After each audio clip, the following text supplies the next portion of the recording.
Welcome to Sleepless Philosophers, where deep ideas meet restful nights. If you enjoy these journeys through philosophy, please like and subscribe and turn on notifications for daily uploads. To support the channel, consider leaving a super thanks. Any amount helps us continue creating content. You can also become a member to request video topics. We're not monetized, so your support truly makes the difference.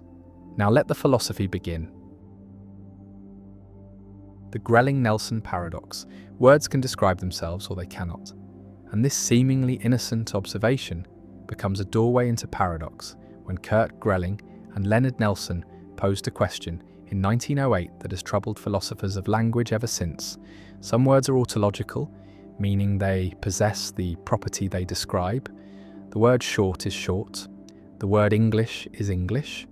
The word polysyllabic is polysyllabic. And these words refer to themselves in a way that feels consistent and unproblematic. Other words are heterological, meaning they do not possess the property they describe. The word long is not long. The word German is not German. The word monosyllabic is not monosyllabic. And again, this seems straightforward. A simple division between words that apply to themselves and words that do not. The paradox emerges when the question is asked, is the word heterological, itself heterological? And the mind stumbles immediately into the same kind of self-referential trap that haunts the liar paradox and Russell's paradox. If heterological is heterological, then it does not describe itself, which means it must be autological. But if it is autological, then it does describe itself, which means it must be heterological. And the loop spins without resolution, each answer immediately negating itself. This is not merely a trick of language, but a genuine problem for anyone attempting to build a theory of meaning or reference, because it suggests that not all predicates can be safely applied to themselves, that self-reference introduces instability into linguistic systems. Some philosophers argue that heterological is simply a defective predicate, a word that fails to have a coherent meaning because its definition leads to contradiction. Much like dividing by zero produces an undefined result in mathematics. Others suggest that the paradox reveals the difference between the use of a word and its mention, that when we ask whether heterological is heterological, we are confusing the word as an object with the word as a concept, and this confusion generates the paradox. Alfred Tarski proposed that language operates on different levels, with a meta-language used to talk about an object language, and that paradoxes like Grelling-Nelson arise when these levels are improperly mixed, when language tries to fully describe itself from within rather than from a higher vantage point. The paradox also connects to broader issues in semantics and the philosophy of language, questions about how words acquire meaning, whether meaning is fixed or context-dependent, and what it means for a word to refer to itself. If even simple adjectives can generate contradictions through self-reference, then the project of creating a complete and consistent theory of language may be impossible, or at least far more complicated than it first appears. The Grelling-Nelson paradox lingers at the edges of linguistic theory, a small question with large implications. A reminder that words are not just labels for things, but slippery tools that can twist back on themselves in unexpected ways, and that the quest to understand meaning must navigate carefully around the traps that self-reference sets. The Fermi paradox. Where is everybody in this crowded universe? The Milky Way galaxy contains hundreds of billions of stars, many with planets, and our galaxy is one of hundreds of billions of galaxies in the observable universe. And Earth formed about 4.5 billion years ago, relatively late in cosmic history, and life emerged within 1 billion years, and intelligence and technology developed recently. And these facts suggest that Earth is not special, that the conditions that led to life here should occur elsewhere, and if even a tiny fraction of planets develop intelligent civilizations, and if even a small percentage of those civilizations develop technology capable of space travel or interstellar communication, then the galaxy should be teeming with evidence of alien intelligence.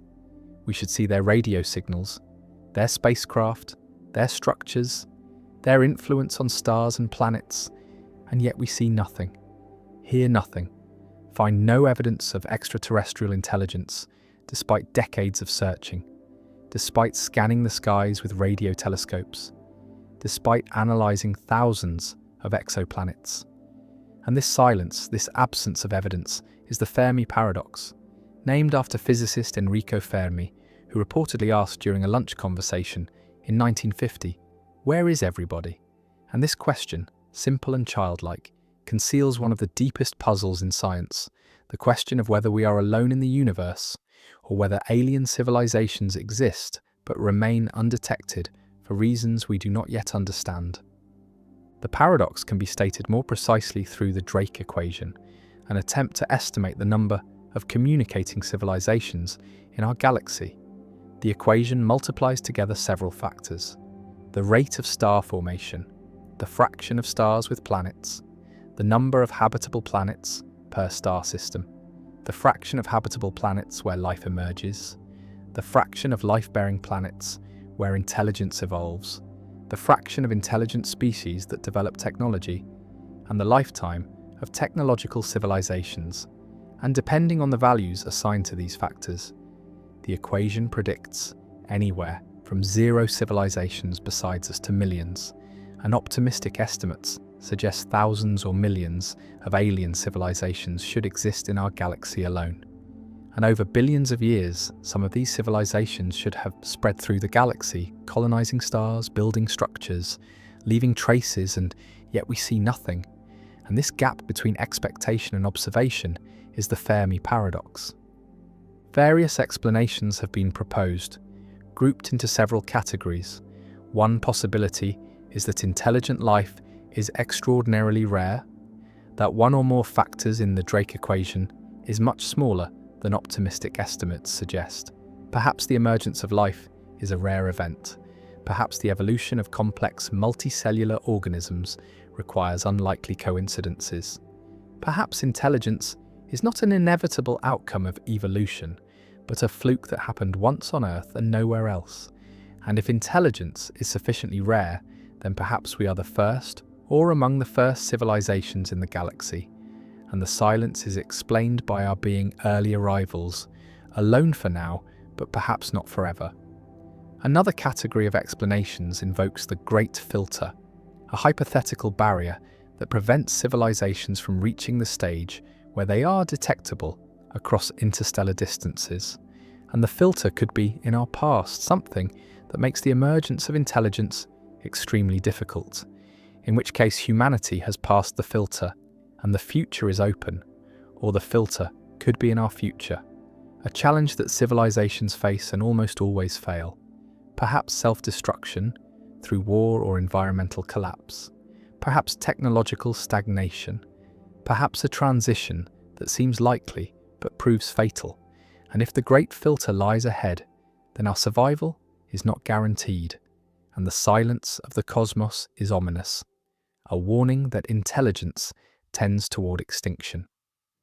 A third category suggests that civilizations exist but remain undetected for various reasons.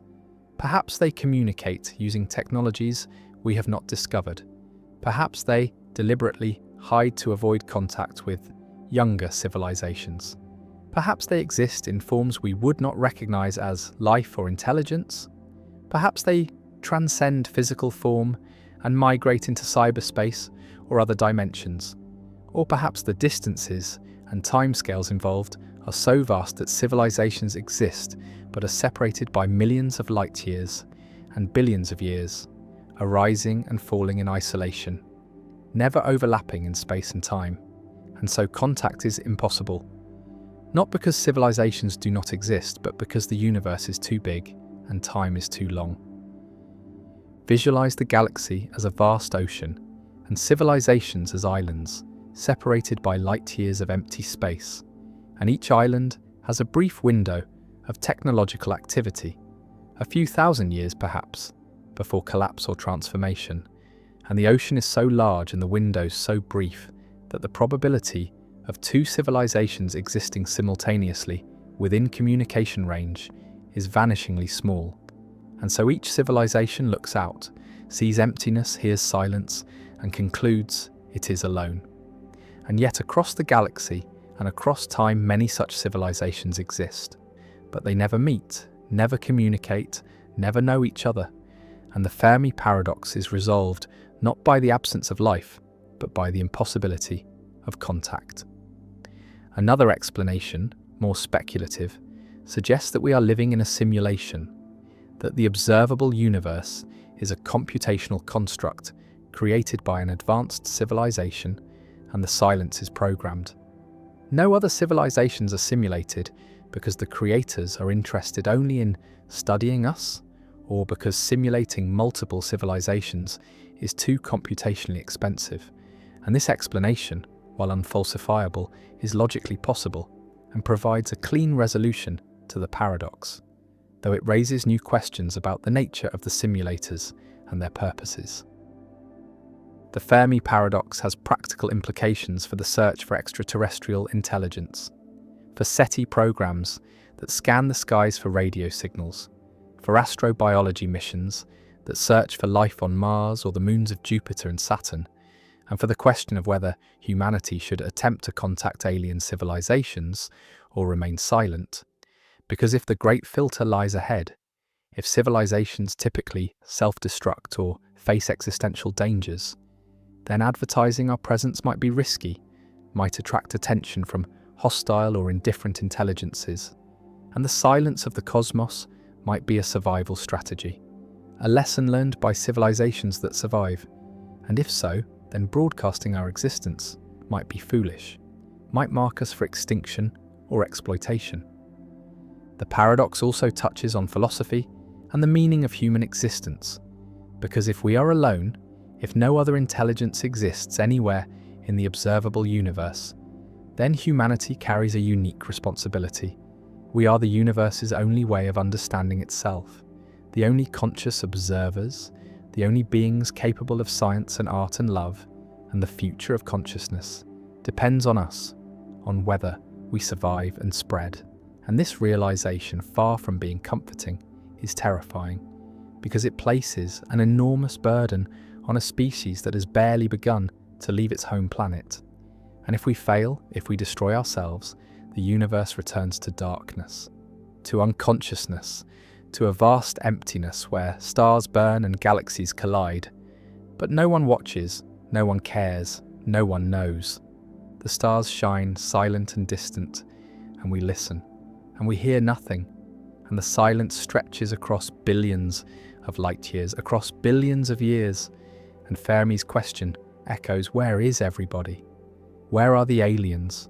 Where are the civilizations that should exist, that must exist, that the numbers say should exist, and the answer does not come?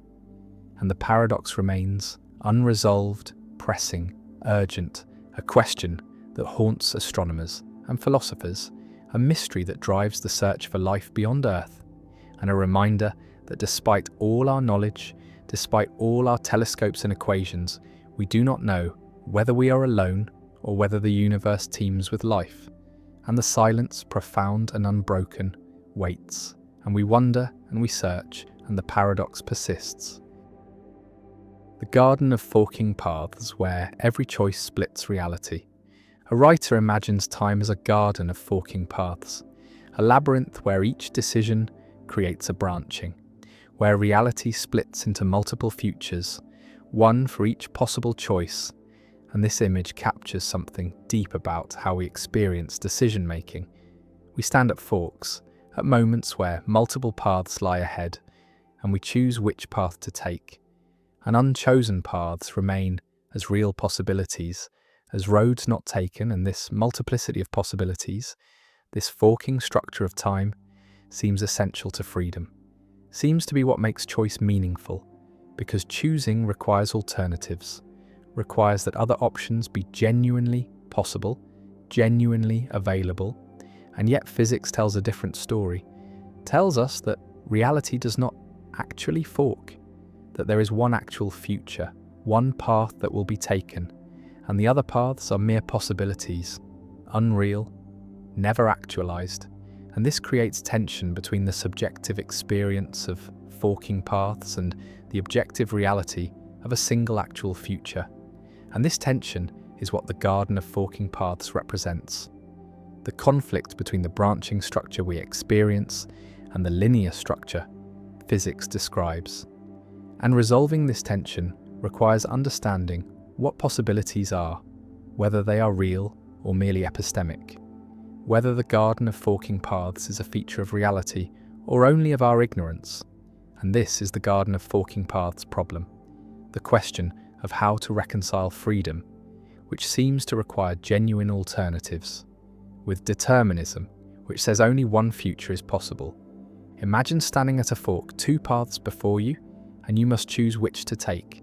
And both paths seem open, seem available, seem like real options, and you deliberate, consider reasons for each path, weigh consequences, and make a decision. And as you walk down the chosen path, you look back at the fork and see the unchosen path receding behind you. And that path represents what could have been, what might have happened. And this counterfactual, this alternative possibility seems essential to the meaning of your choice. Because if the unchosen path was never really possible, if you were always going to choose as you did, then the deliberation seems pointless, seems like theatre, and the choice seems less significant, less truly yours.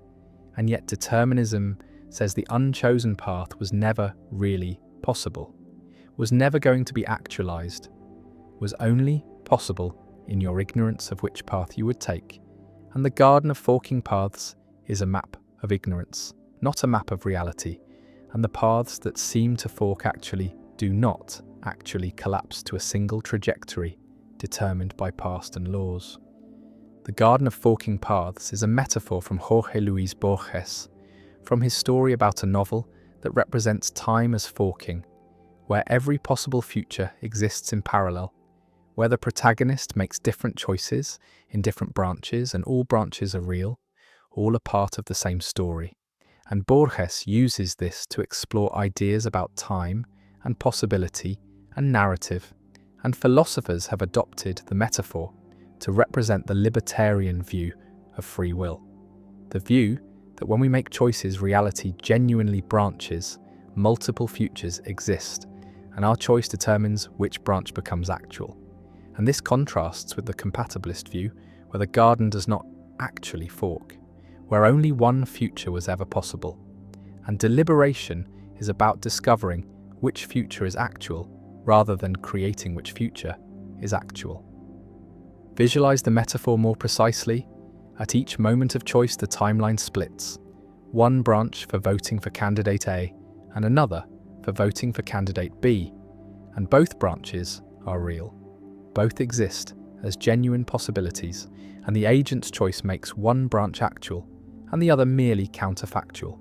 And if this picture is correct, then free will is preserved, because genuine alternatives existed. But if this picture is wrong, if only one branch is real, and the other is merely imagined, then free will is threatened. Then the agent never really had alternatives, never really chose between real possibilities, only discovered which possibility was actual all along.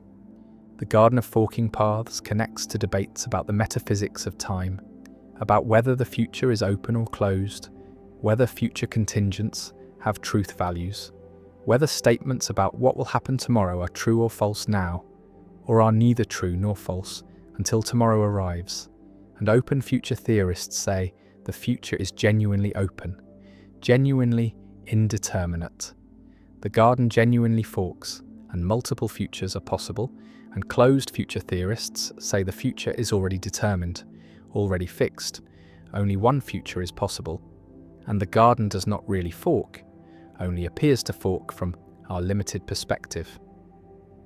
One response to the Garden of Forking Paths embraces the branching metaphor, adopts the growing block theory of time, where the past and present are real, and the future is not yet real, is open, is genuinely undetermined.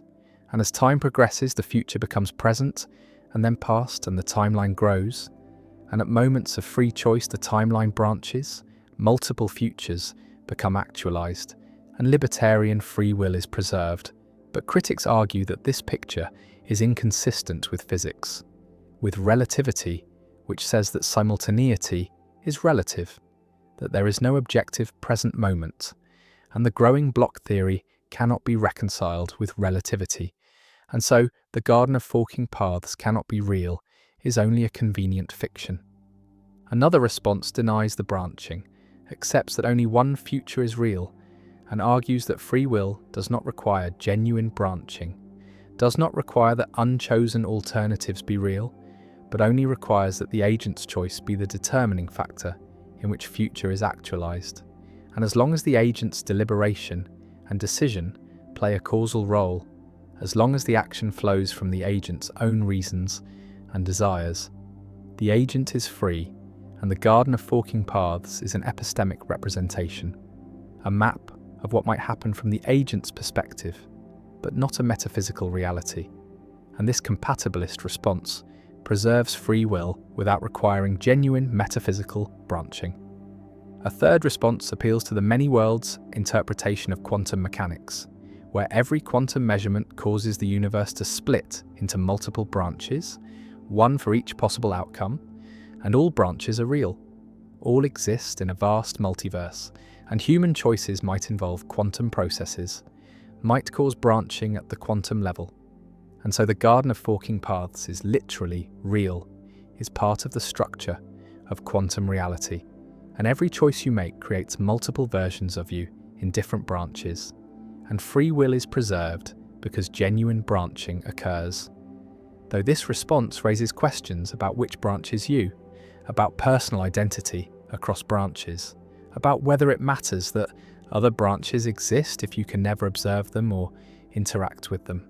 The garden of forking paths also appears in discussions of regret and counterfactuals, because when we regret choices, we imagine the path not taken, imagine how things would have been if we had chosen differently.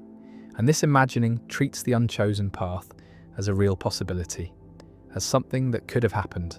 And the question is whether this treatment is accurate, whether the unchosen path was genuinely possible, or was only possible in our imagination, only possible relative to our ignorance.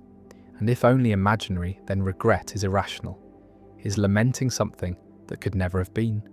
And if genuinely possible, then regret is rational, is lamenting a real alternative that was available but not chosen. The writer walks through the garden, sees the paths forking ahead, sees the labyrinth of possibilities, and each fork represents a choice, a moment where the future is open, where alternatives exist, and the writer chooses again and again, and each choice closes off paths, eliminates possibilities, and the unchosen paths remain behind, fading into counterfactual space.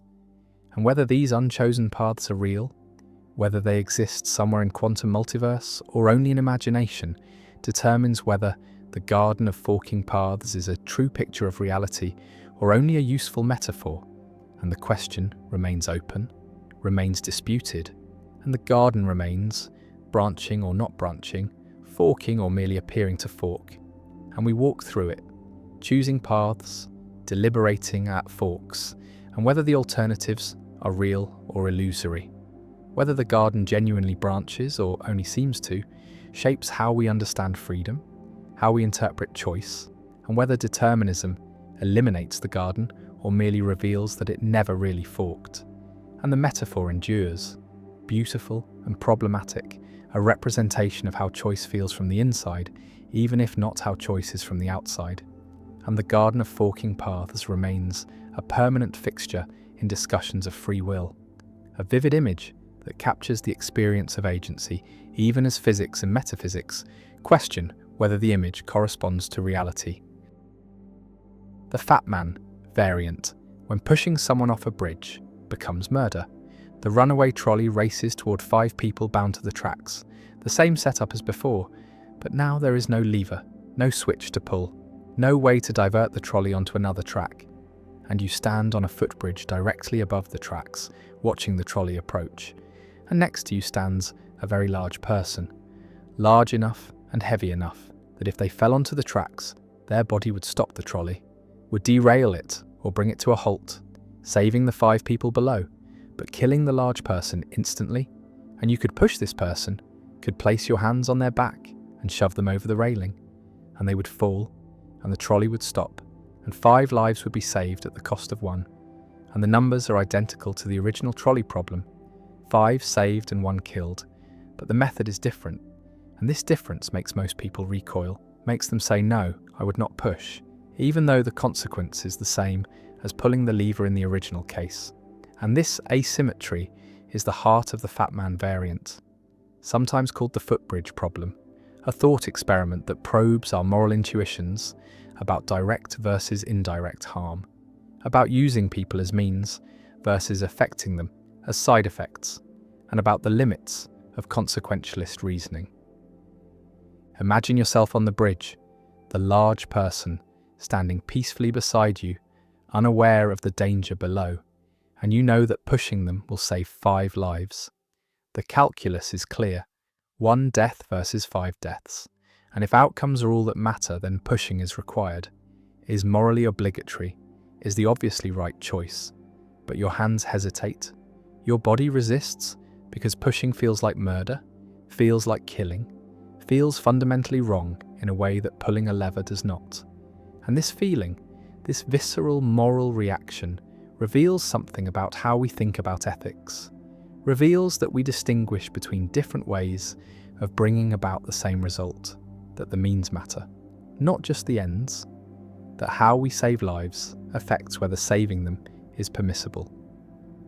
The distinction centers on intentionality and instrumentalization. In the original lever case pulling, the lever diverts the trolley, and the 1 person on the sidetrack dies as an unfortunate consequence.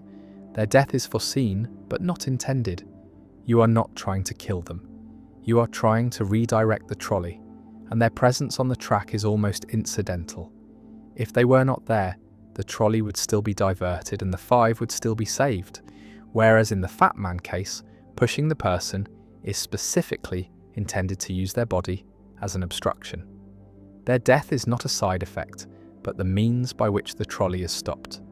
You are deliberately killing them to achieve your goal, and if by some miracle they survived the fall, the trolley would not be stopped and the 5 would not be saved. Their death is essential to your plan, is what you're aiming at.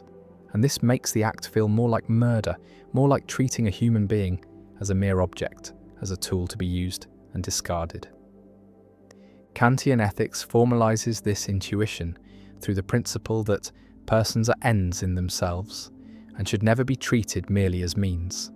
And pushing the large person treats them as a mere means, uses their body without their consent to achieve a goal, reduces them to an instrument. Whereas pulling the lever does not treat the 1 person on the sidetrack as a means. They are harmed as a side effect, but not used, not instrumentalized. And this distinction, Kantians argue, is morally crucial, marks the line between permissible and impermissible killing. And the fat man variant falls on the wrong side, is impermissible because it uses a person, violates their dignity, treats them as less than fully human. Consequentialists reject this reasoning, argue that the distinction between intended and foreseen harm is morally irrelevant, that what matters is the result, 5 lives saved and 1 life lost, and whether the 1 person is killed as a means or as a side effect makes no difference to the outcome, makes no difference to the people involved. The large person dies either way, the 5 people are saved either way, and refusing to push means accepting 5 deaths to avoid 1, means valuing squeamishness or abstract principles over actual lives. And this seems absurd, seems like letting moral theory override common sense. And consequentialists argue that in extreme cases, in genuine life or death dilemmas, the right action is the one that minimizes harm, maximizes welfare, saves the most lives, and any principle that forbids this is flawed, is giving too much weight to feelings and not enough to results. Visualize the large person standing on the bridge. They have thoughts, feelings, plans, loved ones, a life with value and meaning, and you're contemplating ending that life, snuffing it out. not in self-defense, not as punishment, but as a tool to save others. And this feels different from pulling a lever. It feels more intimate, more violent, more like hands-on killing, and psychological research confirms this. People report stronger emotional reactions to the footbridge scenario, stronger activation of brain regions associated with personal moral judgment, and this emotional response is not irrational or mere squeamishness, but reflects deep moral intuitions about personal agency, about the wrongness of directly causing harm to an individual, about the sanctity of bodily autonomy. The fat man variant also raises questions about consent and voluntariness, because the large person has not volunteered to be sacrificed, has not consented to being used as a trolley stopper, and using their body without permission violates autonomy, violates the principle that competent adults have the right to control what happens to their own bodies.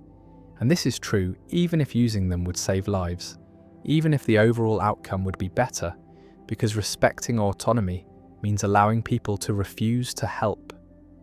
Even when helping would be beneficial, means recognizing that people are not resources to be allocated for the greater good, but individuals with rights, with the right to say no, with the right not to be sacrificed against their will.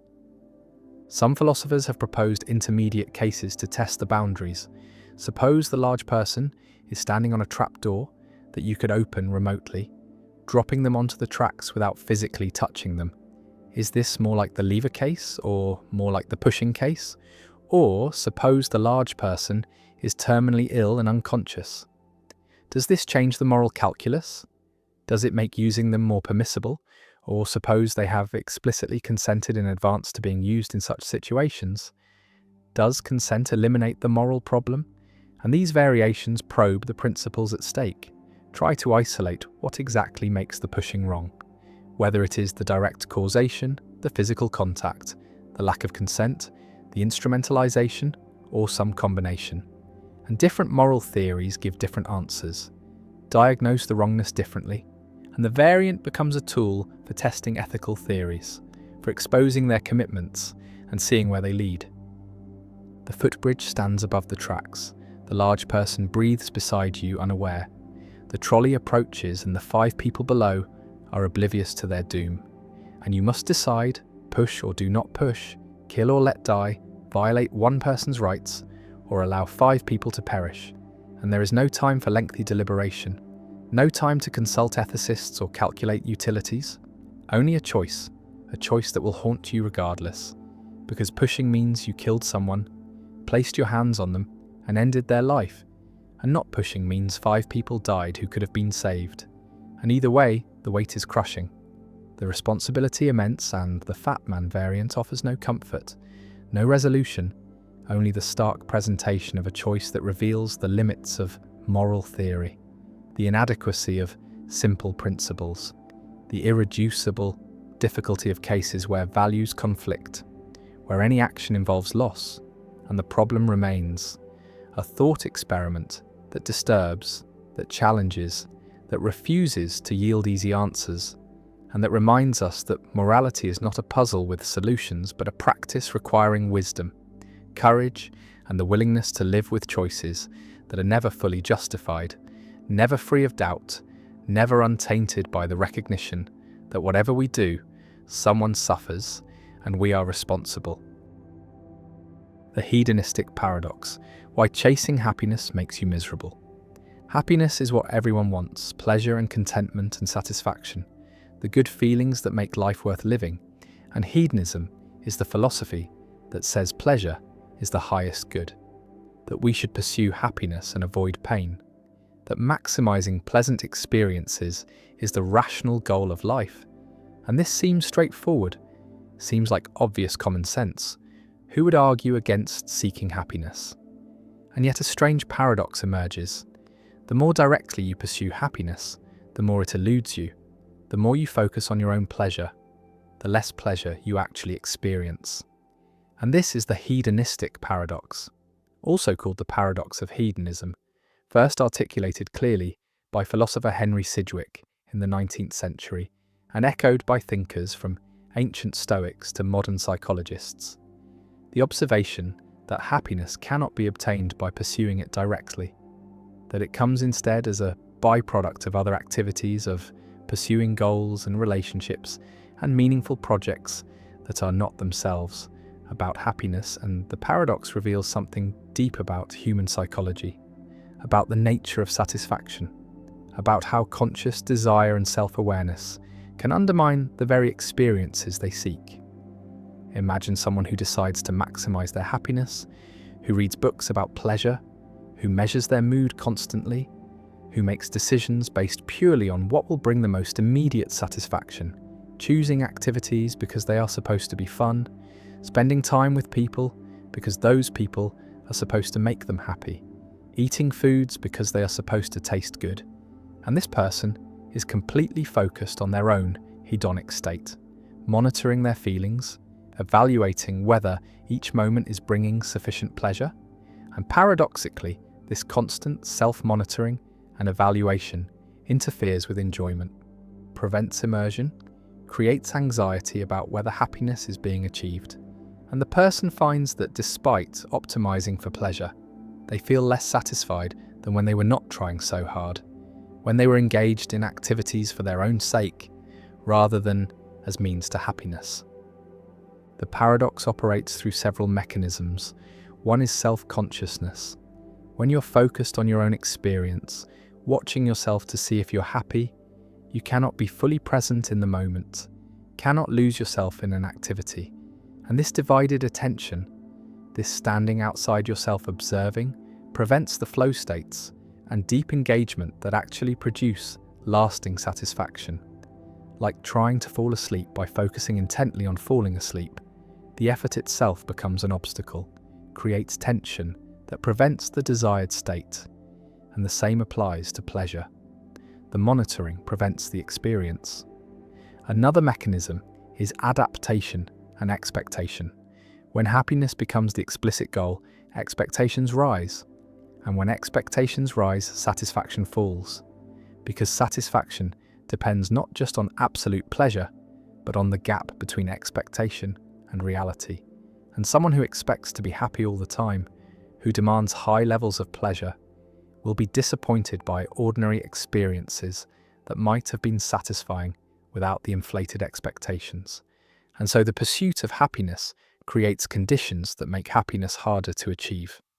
A third mechanism involves meaning and purpose, because the activities that produce the deepest and most lasting satisfaction are often those pursued for reasons other than pleasure, work that feels meaningful, relationships built on genuine care rather than instrumental benefit, creative projects undertaken for their own sake, struggles and challenges that are difficult but worthwhile. And these activities produce satisfaction precisely because they are not aimed at happiness, because they involve commitment to something beyond the self. And when happiness becomes the goal, these activities lose their meaning, become merely instruments for feeling good, and the meaning drains away, and with it the satisfaction. Visualize a person at a party who is there solely to have a good time, who evaluates every conversation by whether it is making them happy, who moves from group to group seeking the optimal pleasure, and compare this to someone who is genuinely interested in the people they meet, who engages with conversations because the topics matter, who is fully present rather than constantly evaluating. And the second person, paradoxically, has a better time, experiences more pleasure, not because they were aiming for it, but because they were aiming at something else, at connection, at understanding, at engagement. The ancient Stoics recognized this paradox, argued that pursuing pleasure directly leads to disappointment and suffering, that the wise person should instead focus on virtue, on living according to nature, on accepting what happens with equanimity. And happiness emerges as a consequence of wisdom and virtue rather than as a direct goal. And the Stoics were hedonism's critics, argued that pleasure is too unreliable, too fleeting, too dependent on external circumstances to be a good foundation for life. and the hedonistic paradox supports this critique, shows that even on hedonism's own terms, even accepting that pleasure is what we ultimately want, the direct pursuit of pleasure is self-defeating. John Stuart Mill, himself a utilitarian who believed in maximizing happiness, acknowledged the paradox and distinguished between higher and lower pleasures, suggesting that the deepest satisfaction comes from intellectual and moral activities rather than from sensory gratification, and that a life spent chasing immediate sensory pleasure is less happy than a life devoted to knowledge, virtue, and meaningful relationships, even if the latter involves more difficulty and occasional pain. Modern psychology has confirmed the hedonistic paradox. Through empirical research, studies show that people who explicitly prioritize happiness report lower life satisfaction than those who prioritize other values like meaning, relationships, or personal growth, that people who pursue pleasure for its own sake experience more depression and anxiety, that flow states and peak experiences occur when people are absorbed in challenging activities, not when they are relaxing or seeking pleasure directly, and that the happiest societies are not those where people pursue individual happiness most intensely, but those where people are embedded in strong communities and engaged in collective projects that transcend individual pleasure. The paradox also appears in consumer culture, where advertising promises happiness through products, through purchases, through experiences designed to deliver pleasure. And people chase these promises, buying things they do not need, pursuing lifestyles marketed as paths to satisfaction, and finding that the purchases bring momentary pleasure followed by adaptation and renewed dissatisfaction.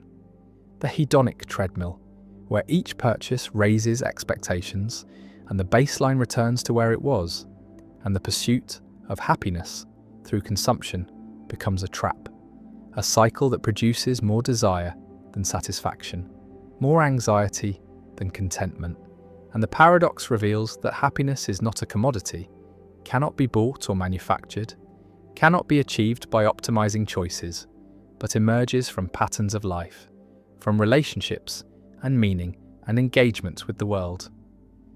Some philosophers have argued that the hedonistic paradox refutes hedonism entirely, shows that pleasure cannot be the ultimate good because it cannot be achieved by aiming at it, that any theory of value must accommodate the fact that some goods are essentially byproducts, cannot be attained through direct pursuit, and this points toward alternative theories like virtue ethics, where the goal is to develop character traits and live well rather than to maximize pleasant experiences, or like existentialism, where the goal is authenticity and creating meaning rather than achieving happiness. Others argue that the paradox does not refute hedonism, but only shows that indirect strategies are required, that sophisticated hedonists should not focus on their own happiness, but should pursue other goals, knowing that these pursuits will produce happiness as a side effect. And this move preserves hedonism as a theory of value, while acknowledging the psychological reality that direct pursuit fails. The person sits alone, measuring their happiness on a scale from 1 to 10, recording their mood, planning activities to maximize pleasure, and the numbers are disappointing, the satisfaction elusive, and slowly the realization dawns that the pursuit itself is the problem, that happiness was never meant to be a target but a byproduct, that the good life is not found by seeking it but by living it, by engaging with the world, by caring about things beyond oneself, by accepting that some suffering is inevitable and some pleasures are fleeting, and that meaning is more important than happiness anyway. And the paradox resolves not by discovering a technique for achieving happiness, but by abandoning happiness as the goal, by recognizing that the best moments come unbidden, arrive when we are focused elsewhere, and that the life worth living is not the one that feels best moment to moment, but the one that matters, that connects, that contributes, and the hedonistic paradox remains, not as a puzzle to solve, but as a truth to accept, a reminder that we are not built for pure pleasure-seeking, that our psychology is more complex than simple hedonism allows, and that the path to satisfaction runs through meaning and connection and purpose, rather than through the direct pursuit of happiness itself. The fixity of the past, why yesterday traps today.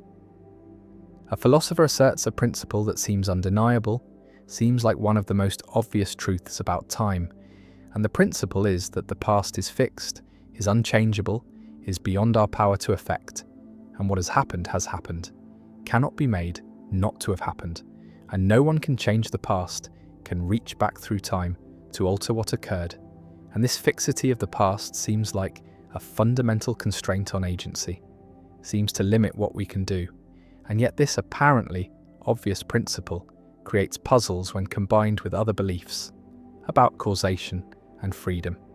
Because if the past is fixed, and if determinism is true, then the present is also fixed, is determined by the past, and if the present is fixed, then our actions are fixed, are not up to us, are not within our control, and the fixity of the past combined with determinism leads to the conclusion that we are not free, that everything we do was already settled by factors beyond our control, and this is the fixity of the past problem, the puzzle about how the unchangeability of the past constrains present freedom, about whether fixity transfers from past to present under determinism, about whether we can have power over facts that are determined by fixed facts. And this problem is closely related to the consequence argument and the transfer principle, and resolves in similar ways with compatibilists denying that fixity transfers and incompatibilists insisting that it does, and the fixity of the past stands as another battleground in the free will debate. Imagine the past as a vast record, every event that has ever occurred inscribed permanently, unchangeably, and this record determines, through the laws of nature, everything that will occur, everything you will do, and the record was written before you were born, was fixed billions of years ago when the universe began, and you came into existence within a universe whose future was already determined by its past, and nothing you can do can change that record, can alter what has already happened. And so nothing you can do can alter what will happen, because what will happen is fixed by what has happened, and the fixity of the past extends forward through deterministic causation to create fixity of the future. And if the future is fixed, then freedom is impossible. Then your actions are not up to you, are not within your power, are settled independently of your will. And this reasoning seems compelling, seems to show that determinism plus fixity of past equals no freedom. The fixity of the past can be formulated as a principle. For any fact about the past, no one has power over whether that fact obtained. No one can make it the case that the past was different from how it actually was, and this principle is sometimes called the necessity of the past. Though necessity is a confusing term here because the past is not logically necessary, is not necessary in all possible worlds, but is only fixed in the sense that we cannot change it, cannot affect it retroactively, and the past is settled, is beyond our control, and this settledness seems to spread forward under determinism, seems to make the present also settled, also beyond our control, and freedom disappears, is eliminated by the fixity of the past combined with deterministic causation. Visualize time as a line. The past extends behind, fixed and unchangeable, and the present is the moving point, and the future extends ahead. And if determinism is true, then the future is just as determined as the past is settled by past plus laws. And the only difference between past and future is epistemic. We know the past and do not know the future, but metaphysically they are equivalent, both determined, both fixed, and if we lack power over the past, then we also lack power over the future, because the future is determined by the past, and power does not extend across determination. And so the fixity of the past proves that determinism eliminates freedom. Compatibilists respond to fixity arguments in various ways. One response distinguishes between two kinds of fixity: what is fixed in the sense of being unchangeable, retroactively, and what is fixed in the sense of being determined, and argues that while the past is fixed in the first sense, we have no power to go back and change it. The present is not fixed in the first sense, is not in the past, and our current actions determine what the present is, and so we have power over the present, even though we lack power over the past. And the two kinds of fixity are different, and the fixity of the past does not transfer to the present in the way incompatibilists claim. Another compatibilist response appeals to counterfactual power, argues that even though the past is fixed, we have the power such that if we had chosen differently, then the past would have been different. And this counterfactual power is sufficient for freedom, is what matters for responsibility, and the fixity of the past is compatible with our having counterfactual power over the present. And so determinism does not eliminate freedom, and the fixity of the past does not transfer to the present in any sense that threatens freedom. A third compatibilist response accepts that the past is fixed but denies that determinism makes the present fixed in any problematic sense, argues that being determined by the past is not the same as being beyond our control, that our choices are part of the causal chain from past to present, are among the factors that determine what happens, and having our choices be determining factors is what control consists in, is what makes actions up to us.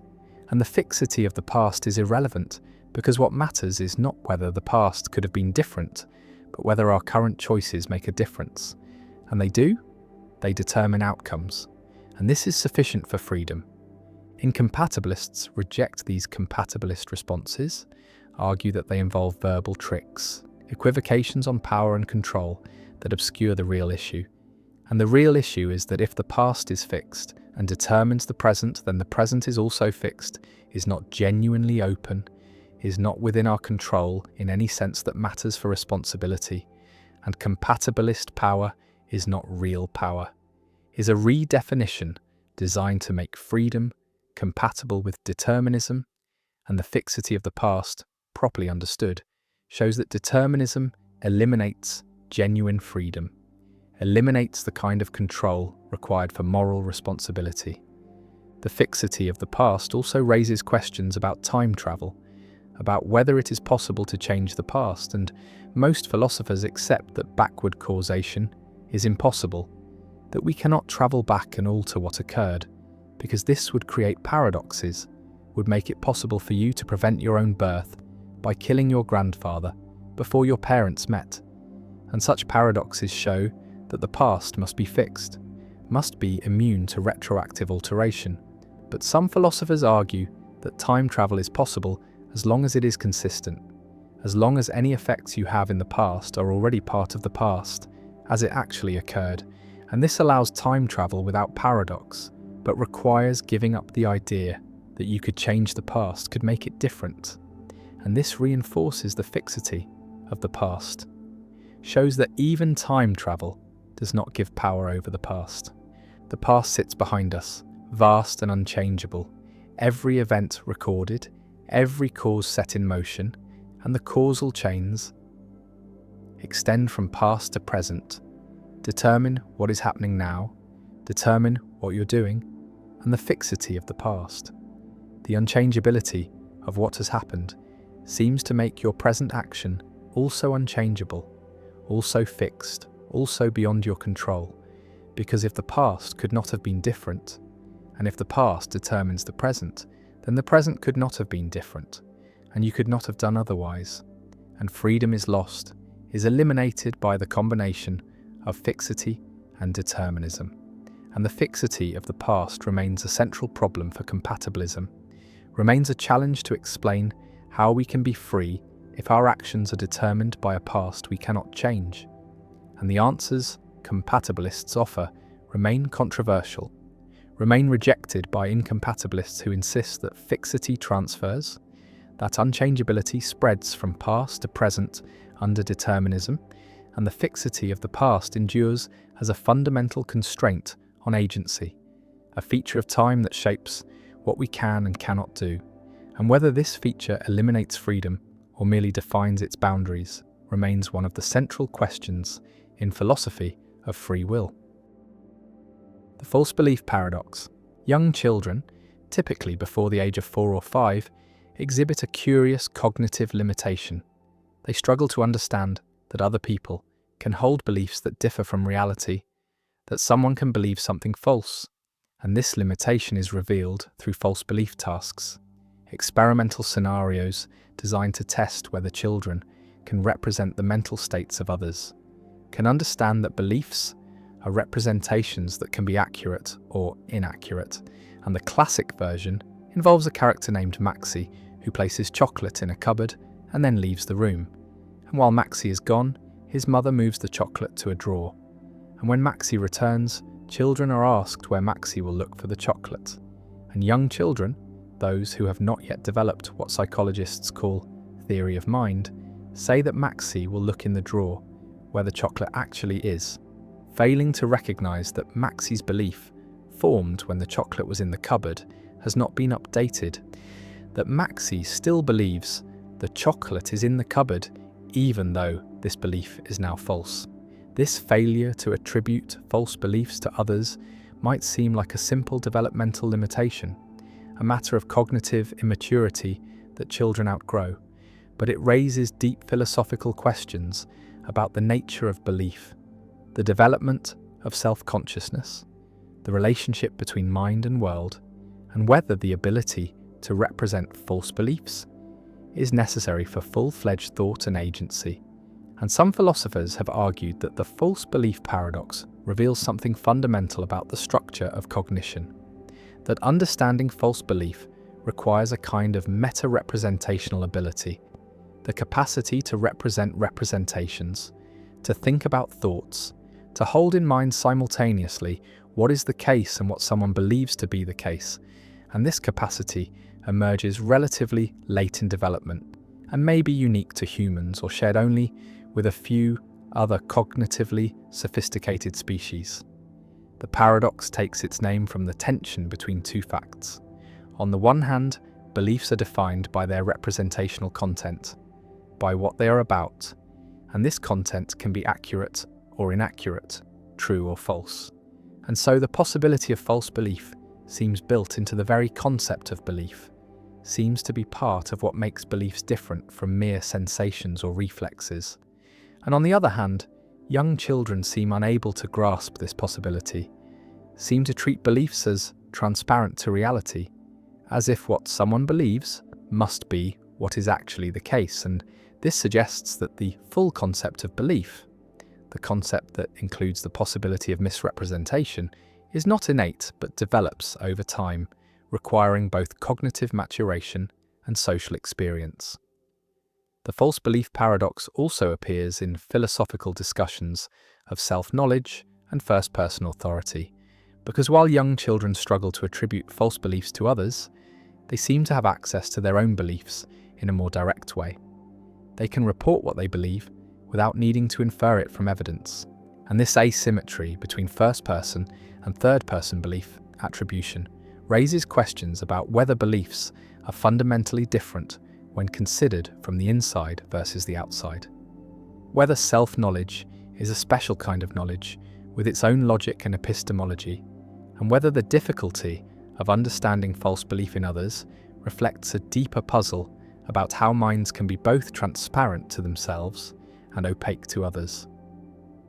Some philosophers have connected the false belief paradox to issues of rationality and akrasia, the puzzle of how someone can act against their own better judgment, can believe that an action is wrong or foolish, and yet perform it anyway, because understanding akrasia seems to require the ability to represent conflicting mental states, to hold in mind both what one judges to be best and what one is inclined to do, and this ability may depend on the same meta-representational capacity that underlies the understanding of false belief, the capacity to separate belief from reality, to recognize that mental states are states that can be at odds with each other or with the world. The false belief paradox also has implications for moral responsibility and the development of moral understanding, because attributing blame or praise to someone requires understanding their beliefs and intentions, requires recognizing that they acted based on what they believed rather than what was actually the case.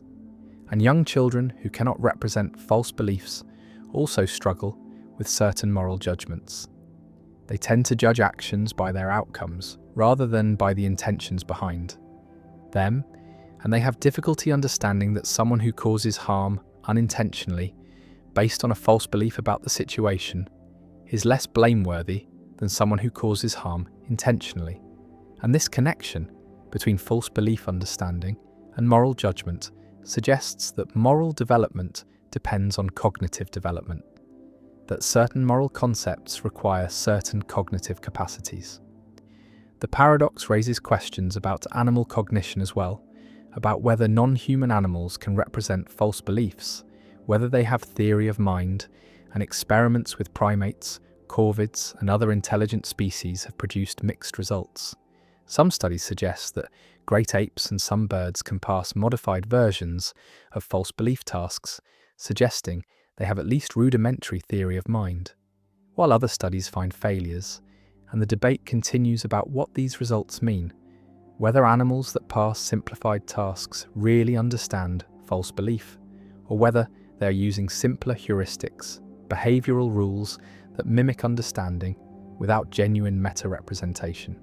The false belief paradox also connects to discussions of autism and neurodiversity, because individuals with autism often struggle with theory of mind tasks, including false belief tasks, even into adulthood, and this difficulty has been proposed as part of what makes social interaction challenging for autistic individuals: the inability to easily and automatically infer what others believe, intend, or know.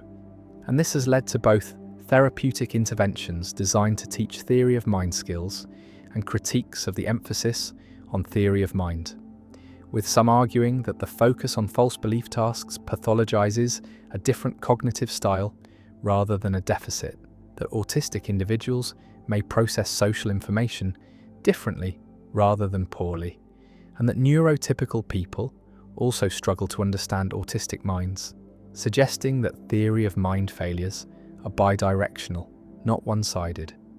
The paradox persists as a puzzle about the nature of mind and the development of mental concepts, about how humans come to understand that minds are representational, that beliefs can be false, that people act based on what they think rather than what is, and the failure of young children to grasp false belief reveals something profound about cognition, that the ability to represent misrepresentation is not simple or automatic, but requires a developmental achievement, a cognitive leap that transforms how we understand ourselves and others.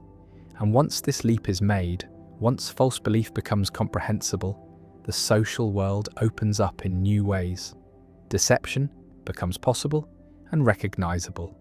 Mistakes become understandable, different perspectives become appreciable, and the realization that others see the world differently, that their beliefs may not match reality or our own beliefs, becomes the foundation for empathy, communication, cooperation, and conflict. The chocolate sits in the drawer, Maxie believes it is in the cupboard, and the child must hold these two facts in mind simultaneously, must represent reality and represent Maxie's representation of reality, and for the young child this is impossible. The two collapse into one, belief and reality merge, and Maxie must look where the chocolate is, not where he believes it to be. And the child's answer reveals a mind that has not yet learned to separate map from territory, representation from represented, belief from truth. And the false belief paradox marks the boundary between a simpler cognitive world where beliefs are transparent and a more complex one where beliefs are understood as representations that can misrepresent, where minds are recognized as fallible, limited, perspectival, and where the gap between how things seem and how things are becomes a permanent feature of the social and epistemic landscape. And we who have crossed this boundary, who can easily attribute false beliefs to others, can only dimly remember what it was like before, what it was like when belief and reality were not distinguished, when other minds were opaque in a different way, not because we understood them as different, but because we did not yet understand them as minds at all. The Euthyphro dilemma. Is murder wrong because God says so, or does God say so because it's wrong? In ancient Athens, a young man named Euthyphro encounters Socrates on the steps of the courthouse, and Euthyphro is prosecuting his own father for murder. And Socrates, ever curious, asks Euthyphro to explain what piety is. What makes an action holy or righteous? And Euthyphro confidently responds that pious actions are those loved by the gods, and impious actions are those hated by the gods. And Socrates, never satisfied with simple answers, poses a question that has echoed through philosophy and theology for over 2,000 years. He asks whether the gods love pious actions because those actions are pious, or whether actions are pious because the gods love them. And this question, now called the Euthyphro dilemma, presents a fundamental challenge to divine command theory. The view that morality depends on God's will, that actions are right or wrong because God commands or forbids them. And the dilemma forces a choice between two uncomfortable options, each with troubling implications for the relationship between God and morality. Imagine the first horn of the dilemma. Suppose that actions are good because God commands them, that rightness is simply whatever God says is right, and wrongness is whatever God forbids, and there is no independent standard of goodness, no morality that exists prior to or apart from God's commands. And God could have commanded anything, could have made murder obligatory and charity forbidden, could have declared torture virtuous and compassion wicked, and whatever God commanded would be right by definition. And this seems to make morality arbitrary, seems to empty moral terms of their content. Because if good just means commanded by God, then saying God commands what is good becomes a tautology, becomes equivalent to saying God commands what God commands, which is trivial, tells us nothing, and more troublingly, this view seems to undermine the idea that God is good, because if goodness is defined by God's commands, then calling God good just means God does what God commands, which again is trivial, and we lose the ability to praise God's goodness as something meaningful, as something that transcends mere consistency with divine will. Visualize a world where this view is true, where morality is purely a matter of divine fiat, and God announces new commandments, declares that from now on, stealing is virtuous and honesty is sin, and according to divine command theory, this announcement would make stealing right and honesty wrong, because rightness just is whatever God says, and we would be obligated to become thieves, obligated to lie. And this seems absurd, seems to violate our deepest moral intuitions, because we feel that stealing and lying are wrong for reasons that have nothing to do with commands, that they harm people, violate trust, undermine cooperation, and these reasons would exist even if God commanded otherwise, and so morality seems to have a structure, a logic that cannot be altered by divine decree. And this suggests that the first horn of the dilemma is unacceptable, that we should reject the idea that actions are good merely because God commands them. Now consider the second horn. Suppose that God commands actions because those actions are good, that there is an independent standard of goodness, a moral truth that exists prior to God's commands. And God, being perfectly good and perfectly wise, recognizes this moral truth and commands accordingly. And God commands charity because charity is good, forbids murder because murder is bad, and the goodness and badness exist independently of the commands. And this seems more plausible, seems to preserve the meaningfulness of moral language and the praiseworthiness of God's goodness. But it creates a different problem, because if moral truth is independent of God, then God is not the ultimate source of morality. God does not create right and wrong, but merely recognizes and reveals them, and there is something above God, a standard of goodness to which even God is subject. And this seems to limit God's sovereignty, seems to place constraints on divine power and authority, and many theologians find this unacceptable, argue that nothing can be above God, that God is the ultimate reality, the ground of all being, and making morality independent of God seems to dethrone God, to reduce God to a mere messenger of moral truths that exist on their own. The dilemma presents a forced choice: either accept that morality is arbitrary, dependent on God's will, capable of being anything God decrees, or accept that morality is independent of God, existing prior to divine commands, limiting God's sovereignty. And neither option is attractive to believers who want to say both that God is the source of morality and that God's commands reflect genuine moral truth rather than arbitrary preference. And various theological and philosophical responses have been proposed over the centuries, attempting to escape between the horns to find a position that preserves both divine sovereignty and moral objectivity. One response associated with medieval theologians like Duns Scotus embraces the first horn, accepts that morality depends entirely on God's will, and bites the bullet on arbitrariness, arguing that God's commands are not arbitrary in any problematic sense because God is perfectly rational and benevolent. And while God could have commanded otherwise, God would never do so. And God's nature ensures that divine commands will align with what promotes flourishing and well-being. And so while morality is ultimately grounded in God's will, it is not random or capricious. And this response tries to have it both ways, tries to say that morality depends on God's will, but is still stable and reasonable because God's character is stable and reasonable. But critics argue that this just pushes the problem back, because now we are saying God's character is good. And what does good mean here? If goodness is defined by God's will, then saying God's character is good is circular. And if goodness is independent, then we are back on the second horn. Another response associated with Aquinas and natural law theory embraces the second horn but softens it, argues that moral truth is not independent of God but is part of God's nature, is rooted in the divine essence, and God's commands reflect God's eternal nature rather than arbitrary choices. And goodness is not external to God but internal, is what God is, and God commands what is good because God is goodness itself. And this unites God and morality, makes them inseparable, avoids both arbitrariness and external constraint. But critics argue that this is just wordplay, that if moral truth is part of God's nature, then it is still independent in the relevant sense, still not something God creates or controls, and the question remains whether God could have had a different nature. And if so, we are back to arbitrariness. And if not, then something constrains God's nature, something makes God's nature what it is, and we are back to external constraints.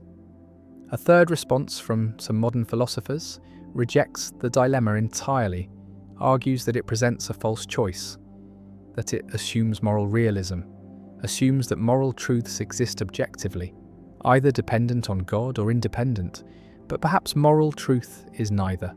Perhaps morality is a human construction, a set of norms we create to facilitate cooperation, and God's role is to guide this construction, to reveal which norms best serve human flourishing, and this avoids both horns by denying the assumption that moral truth exists in any absolute sense, but it creates new problems, makes morality relative or subjective, undermines the claim that moral truths are objective facts that God knows and humans can discover, and many find this solution worse than the original dilemma. The Euthyphro dilemma appears not just in theology, but in secular ethics as well, because any attempt to ground morality in authority faces the same structure. If we say actions are right because society approves them, we can ask whether society approves them because they are right, or whether they are right because society approves them. And the dilemma recurs: arbitrariness on one side, independent moral truth on the other, and the same choice must be faced. And this suggests that the dilemma is not specifically about God, but about the relationship between authority and morality, about whether moral truth can be grounded in will, in decision, in command, or whether it must exist independently of any authority, answerable to reason or nature or some other source. Socrates stands on the courthouse steps, questioning Euthyphro, probing the foundations of piety, and the young man's confidence wavers. His simple answer unravels, and the dilemma emerges, stark and unavoidable. And 25 centuries later, the question remains: does God command the good because it is good, or is it good because God commands it? And theologians and philosophers continue to debate, continue to propose solutions, continue to struggle with a choice that seems to force a sacrifice, either God's sovereignty or morality's objectivity, either divine authority or moral truth. And the dilemma persists, unresolved, a permanent fixture in philosophy of religion, a challenge to anyone who wants to ground ethics in divine will, and a reminder that even the most fundamental questions about the source of right and wrong, about the relationship between God and goodness, about whether morality is created or discovered, remain open, remain contested, and the young Euthyphro walks away confused, and Socrates continues to question, and the dilemma remains, waiting to challenge every new generation of believers and philosophers who confront the ancient problem of how God and morality relate. The consequence argument: why the past makes your future inevitable. A philosopher constructs a deceptively simple argument about free will and determinism, an argument that has become one of the most influential and most discussed arguments in the free will debate. And the argument is called the consequence argument, formulated most clearly by Peter van Inwagen, and the argument aims to show that free will is incompatible with determinism, that if determinism is true, then no one has free will, that our actions are not genuinely up to us but are consequences of the past and the laws of nature, things we cannot control, and the argument proceeds through careful reasoning about what we can and cannot control, about what is and is not up to us, and it concludes that if the past and the laws determine everything, then we determine nothing. We have no control. We are not free. And this is the consequence argument, an argument for incompatibilism, for the view that determinism and free will cannot both be true, and the argument forces compatibilists to explain how we could be free if determinism is true, how our actions could be up to us if they are inevitable consequences of factors beyond our control. And the debate sparked by this argument continues, with philosophers proposing responses, defending premises, clarifying concepts, and the consequence argument remains central to contemporary discussions of free will, a challenge that every theory must address. Imagine the logical structure. Determinism says that the state of the world at any time, plus the laws of nature, entail the state of the world at all future times. Everything that happens is a consequence of what happened before, plus the laws. And now consider your action right now. Reading these words, and if determinism is true, then this action is entailed by the state of the world before you were born, plus the laws of nature, and you have no control over the state of the world before you were born. You did not cause it. You cannot change it. It is a fixed fact about the past, and you have no control over the laws of nature. You did not create them. You cannot alter them. They are what they are, independent of you. And if your action is entailed by things you have no control over, then you have no control over your action. And if you have no control over your action, then you are not free with respect to that action. And this applies to all your actions. All are consequences of the past and the laws, things beyond your control. And so if determinism is true, then you are not free. You have no free will. And this is the consequence argument in its essential form. The argument can be stated more formally using the concept of power, what we have power over, what is up to us. And the argument says that no one has power over the past, no one has power over the laws of nature, no one has power over the fact that the past and the laws entail the present. And therefore, by a transfer principle, if the present is entailed by things we have no power over, then we have no power over the present. And having power over our actions is necessary for free will. and so we lack free will. If determinism is true, and the argument is valid, the conclusion follows from the premises.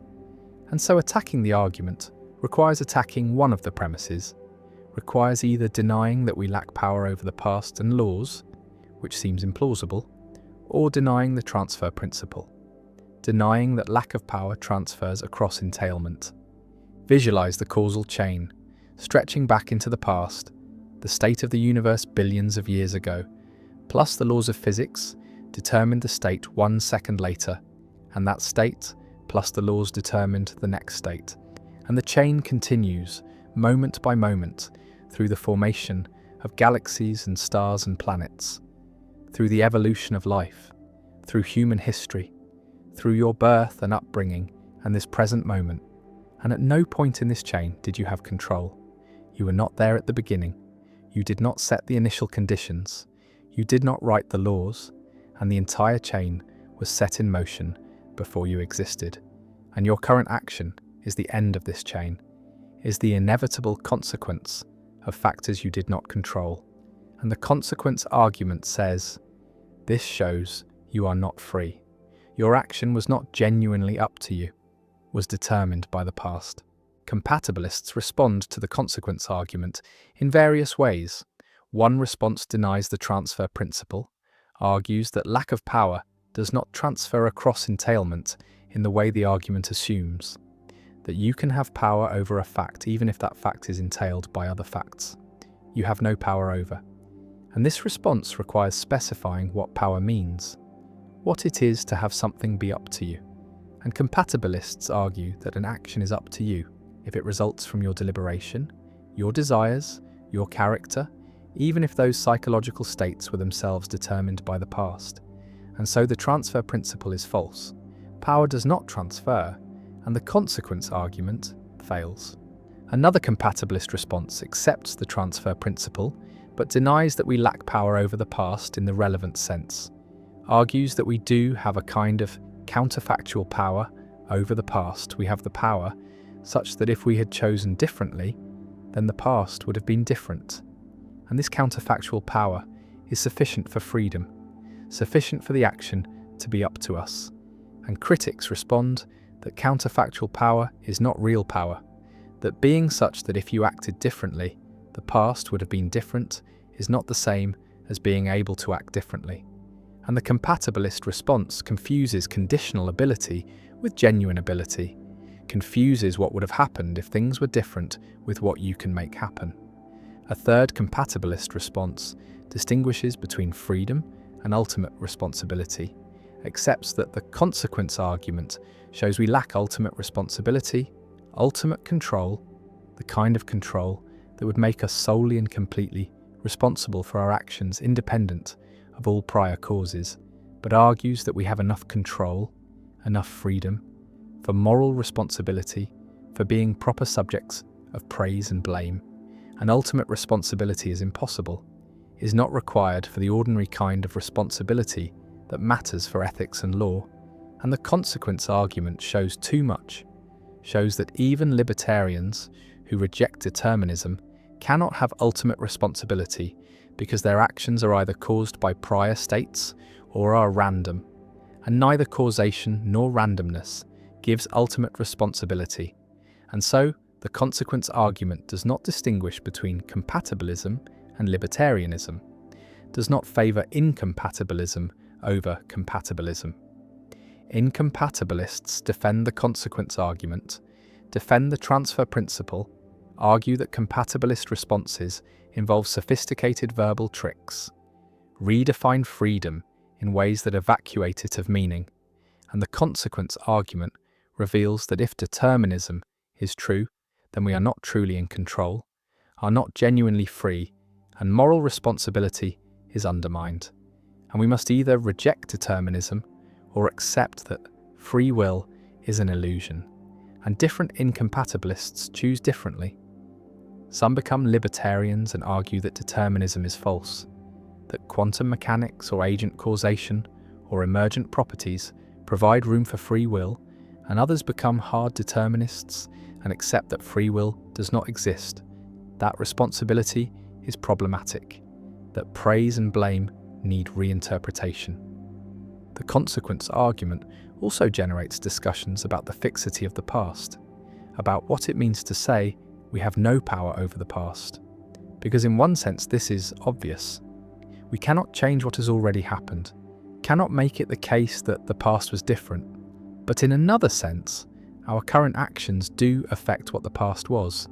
Because if we act differently now, then the past must have been different given determinism.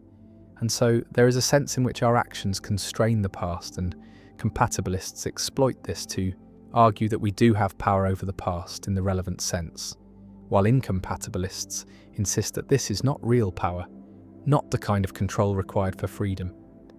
The argument stands at the centre of free will debates, forces clarification of concepts, forces philosophers to specify what freedom requires, what control means, what power involves, and whether these are compatible with determinism, and the debate is productive, generates insight, even if it does not generate consensus, and the consequence argument remains one of the most powerful arguments for incompatibilism.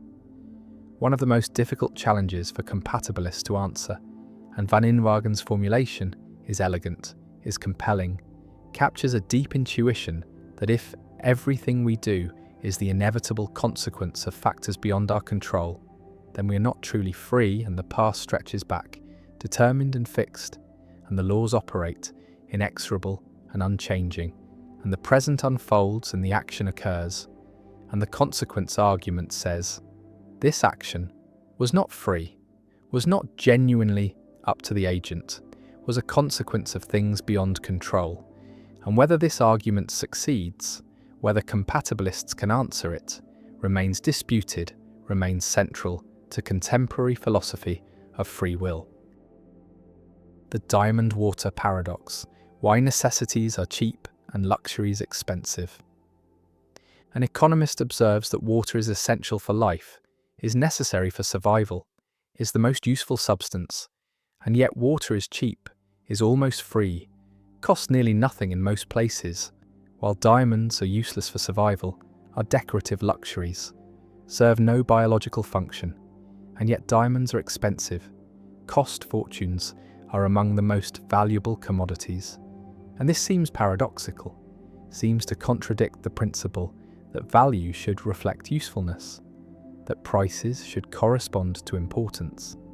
And this is the diamond water paradox, first discussed by Adam Smith, a puzzle about why necessities are cheap and luxuries expensive, why things essential for life have low prices while things irrelevant to survival have high prices. And the paradox challenged early economic thinking, challenged the labour theory of value, which said that prices reflect the amount of labour required to produce goods, and the paradox remained unresolved until marginal utility theory was developed, until economists realised that value depends not on total utility, but on marginal utility, not on the usefulness of the entire quantity available, but on the usefulness of one additional unit. And water has high total utility. Life depends on it, but low marginal utility because we have abundant water, and one more gallon provides little additional benefit, while diamonds have low total utility, but high marginal utility because diamonds are scarce, and one more diamond provides significant additional satisfaction to those who value them. And this insight resolved the paradox, showed that prices reflect scarcity and marginal benefit rather than total importance, and the diamond water paradox became a teaching example, became the canonical illustration of the difference between total and marginal value. Imagine your situation regarding water. You have access to abundant water, can drink whenever you want, can shower, can water plants, and the first glass of water each day is enormously valuable, prevents dehydration, sustains life. But by the time you've consumed several gallons, the marginal value of additional water is nearly zero. Additional water provides almost no benefit, and since price reflects the value of the marginal unit, the value of one more gallon, and since that marginal value is nearly zero, price is nearly zero, is very low, and this explains why water is cheap despite being essential. because the marginal unit is not very valuable, because we have so much water that additional water is worth little. And now consider diamonds. You probably have no diamonds or very few, and the first diamond you acquire has significant value, provides aesthetic pleasure, provides status, and since diamonds are scarce, since you have few or none, the marginal value of an additional diamond is high. And since price reflects marginal value, price is high. And this explains why diamonds are expensive despite being non-essential. Because the marginal unit is very valuable. Because diamonds are scarce and additional, diamonds provide significant benefit to those who value them. The diamond water paradox demonstrates the importance of distinguishing total utility from marginal utility, shows that these can diverge dramatically, that goods with high total utility can have low marginal utility, and vice versa. And this distinction is fundamental to microeconomics, is the basis for understanding consumer choice, for deriving demand curves, for analysing how people allocate scarce resources, and marginal thinking about the value of additional units rather than the value of entire categories, is essential for economic reasoning.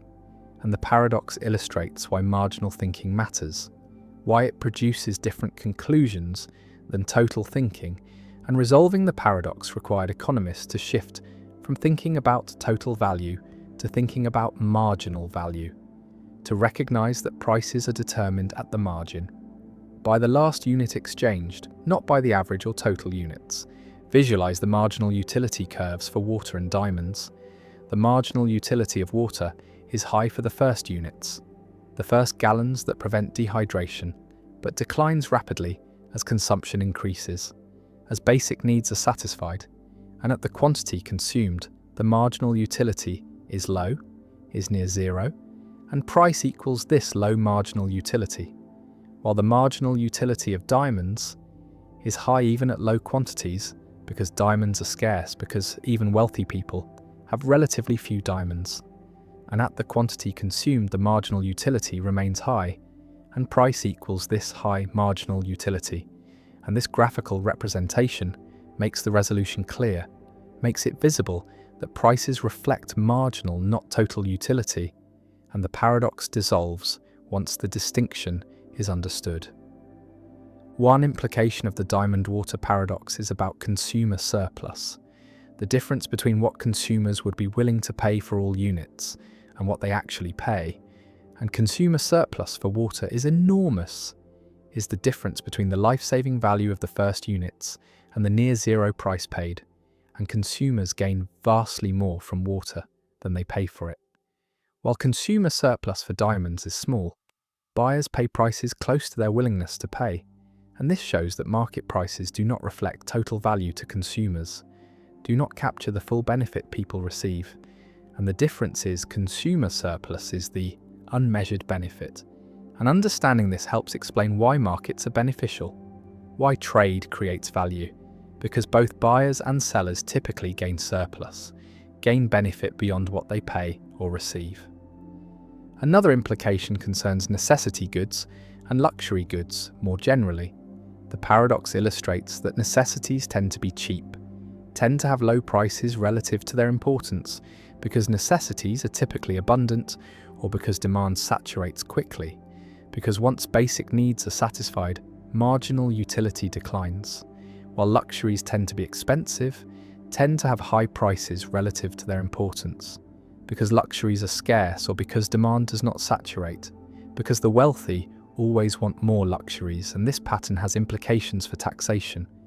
For understanding that taxing necessities is regressive, hits the poor harder, while taxing luxuries is progressive, hits the wealthy harder, and the paradox helps explain why economists typically advocate luxury taxes over necessity taxes, why sin taxes on non-essential goods are more acceptable than food taxes.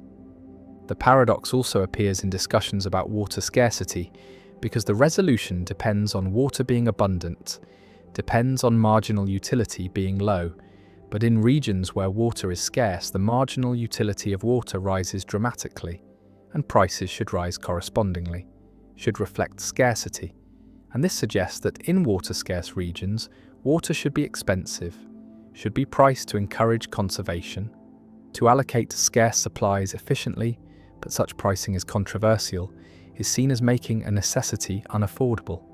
And this creates political tension, creates conflict between economic efficiency, which requires high prices for scarce water, and social justice, which requires affordable water, and resolving this tension requires subsidies or tiered pricing or other interventions. And the paradox illuminates the trade-offs involved. Some argue that the diamond water paradox is not fully resolved, that even marginal utility theory leaves puzzles, because why do diamonds have high marginal utility? Why do people value diamonds? And the answer involves signaling, involves conspicuous consumption, involves diamonds serving as status symbols. And this is a different kind of value, is social rather than intrinsic. And understanding diamond value requires understanding social dynamics, understanding how luxuries signal wealth, how scarcity creates desirability, and this extends the resolution, shows that marginal utility can reflect social as well as physical properties, can reflect symbolic meaning as well as functional use. The paradox also connects to debates about labor theory of value, because Marx used labor theory, argued that value reflects socially necessary labor time, and the diamond water paradox is often seen as refuting labor theory, as showing that prices do not simply reflect labor inputs, because water requires little labor per gallon, but is essential, while diamonds require more labor but are luxury. But defenders of labor theory respond that the paradox misunderstands their theory, that labor theory concerns exchange value, not use value, concerns prices, not total utility, and that labor theory can accommodate the paradox by recognizing that scarcity affects prices, that supply and demand matter, and this debate continues, shows that the paradox remains relevant for understanding competing theories of value. Water flows abundantly, is drunk freely, costs almost nothing, and diamonds sit in vaults, are purchased rarely, cost fortunes, and the paradox stands: necessity is cheap and luxury expensive. Total utility diverges from price, and the resolution comes through marginal thinking, through recognizing that prices reflect the value of additional units, not the value of all units, through understanding that scarcity matters, that abundance reduces marginal value, and the diamond water paradox endures as one of the classic examples in economics, as the teaching tool for introducing marginal utility, as the illustration of why economic thinking requires focusing on the margin, on incremental changes, on additional units, and the paradox remains resolved but instructive, showing that value is context-dependent, is determined by scarcity and marginal benefit, and prices reflect the margin, not the total, and understanding this is fundamental to economic reasoning. The EPR paradox: when particles know what their partners are doing. Two particles are created together in a quantum process, perhaps two photons emitted from a single atom, or two electrons produced in a pair, and these particles fly apart in opposite directions, travelling far from each other, perhaps to opposite ends of a laboratory, or even to different planets, and quantum mechanics predicts that these particles remain connected, entangled, in a way that defies classical intuition, because measuring a property of one particle instantly affects the other particle, no matter how far apart they are, and the measurement outcomes are correlated in ways that cannot be explained by assuming each particle carried definite properties from the beginning.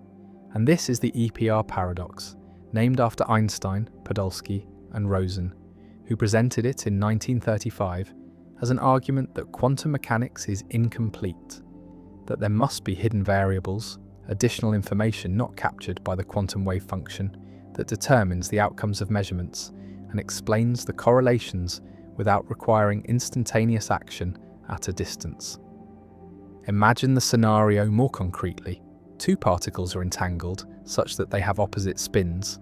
If one is measured to have spin up, then the other will definitely be measured to have spin down, and vice versa. And this correlation is perfect, 100%, whenever both particles are measured along the same axis. And before measurement, quantum mechanics describes each particle as being in a superposition of spin up and spin down, neither definite, and the two particles together are described by an entangled state that cannot be factored into separate descriptions of each particle. The state is inherently joint, and when one particle is measured and found to be spin up, the other particle's state immediately becomes spin down, even if the two particles are light years apart.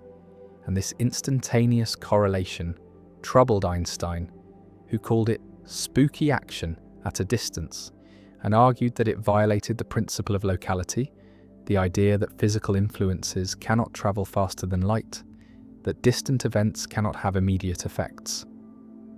Einstein, Podolsky, and Rosen proposed that quantum mechanics is incomplete, that each particle must carry hidden information, hidden variables that determine what the measurement outcomes will be, and these hidden variables are fixed at the moment the particles are created. And so when the particles are measured later, the outcomes are determined by these pre-existing properties, not by any instantaneous influence. And the correlation between the particles is explained by the fact that they started with correlated hidden variables, like two coins that were both set to heads when they left your hand and remain heads as they fly through the air. And when you look at them later, you find them both showing heads. And this correlation does not require any spooky action, just common initial conditions. And EPR argued that quantum mechanics, which does not include these hidden variables, gives an incomplete description of reality. For decades, the EPR argument was a philosophical debate, a question about interpretation and the nature of quantum mechanics. But in 1964, physicist John Bell proved a theorem that transformed the debate into an experimental question. Bell showed that any theory based on local hidden variables, any theory where measurement outcomes are determined by pre-existing properties and where influences travel at or below the speed of light, must satisfy certain mathematical inequalities, now called Bell inequalities, and these inequalities place limits on how strongly the measurement outcomes of two distant particles can be correlated. And Bell showed that quantum mechanics predicts correlations that violate these inequalities, that quantum correlations are stronger than any local hidden variable theory can produce. And so by performing experiments and measuring the correlations, one can test whether nature obeys the Bell inequalities, and if the inequalities are violated, then local hidden variables are ruled out, and quantum mechanics, with its spooky action at a distance, is vindicated. Experiments have been performed many times with increasing sophistication and precision, closing various loopholes, and the results consistently show violations of Bell inequalities, strong correlations that match quantum mechanical predictions, and rule out local hidden variable theories. And so nature does not obey locality in the way Einstein wanted.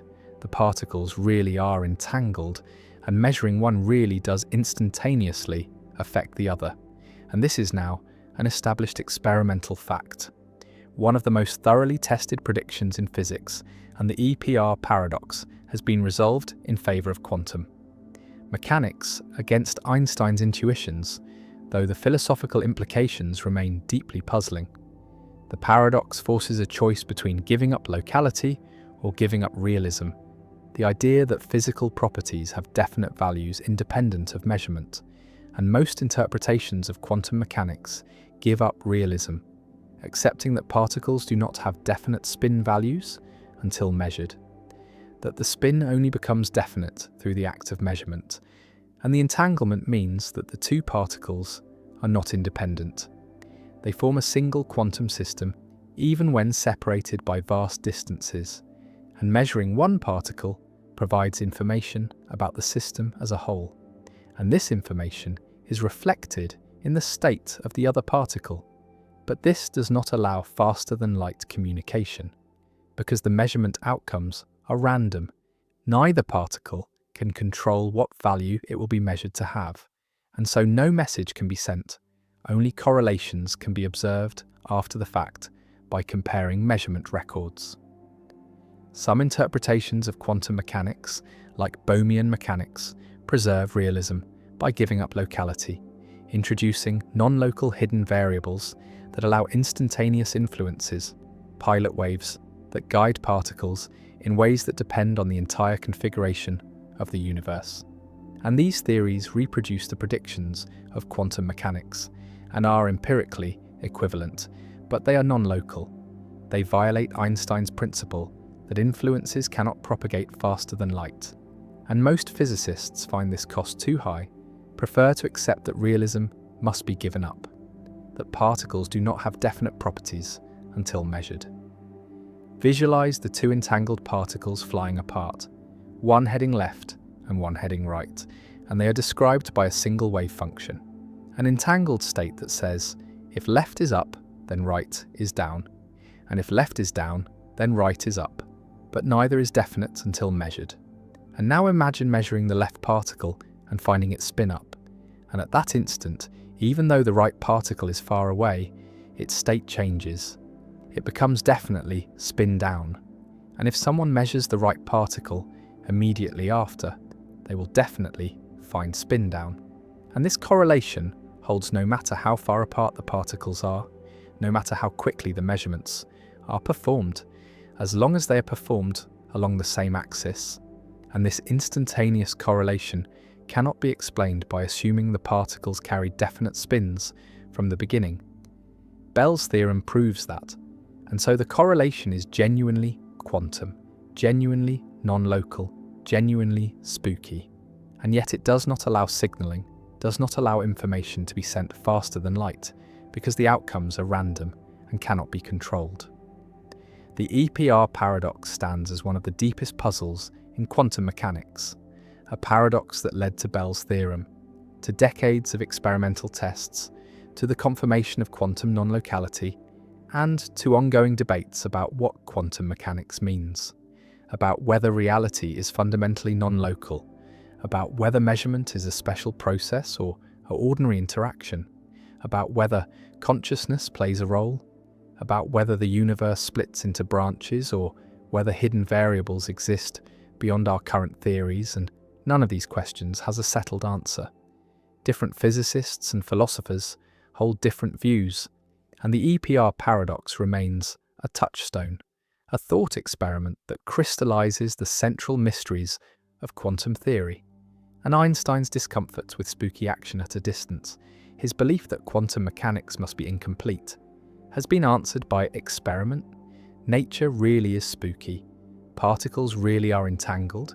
Measurements really do have instantaneous non-local effects. And this is not a failure of the theory, but a feature of reality, a feature that defies classical intuition and forces us to accept that the quantum world operates according to rules that seem impossible, that violate locality, that create correlations stronger than any classical mechanism can produce. And the paradox endures, not as an unsolved problem, but as a solved problem with an unsettling answer.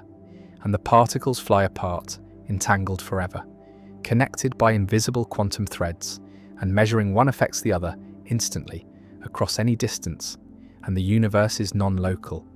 And the EPR paradox, intended to show that quantum mechanics is incomplete, instead revealed that nature is stranger than Einstein imagined.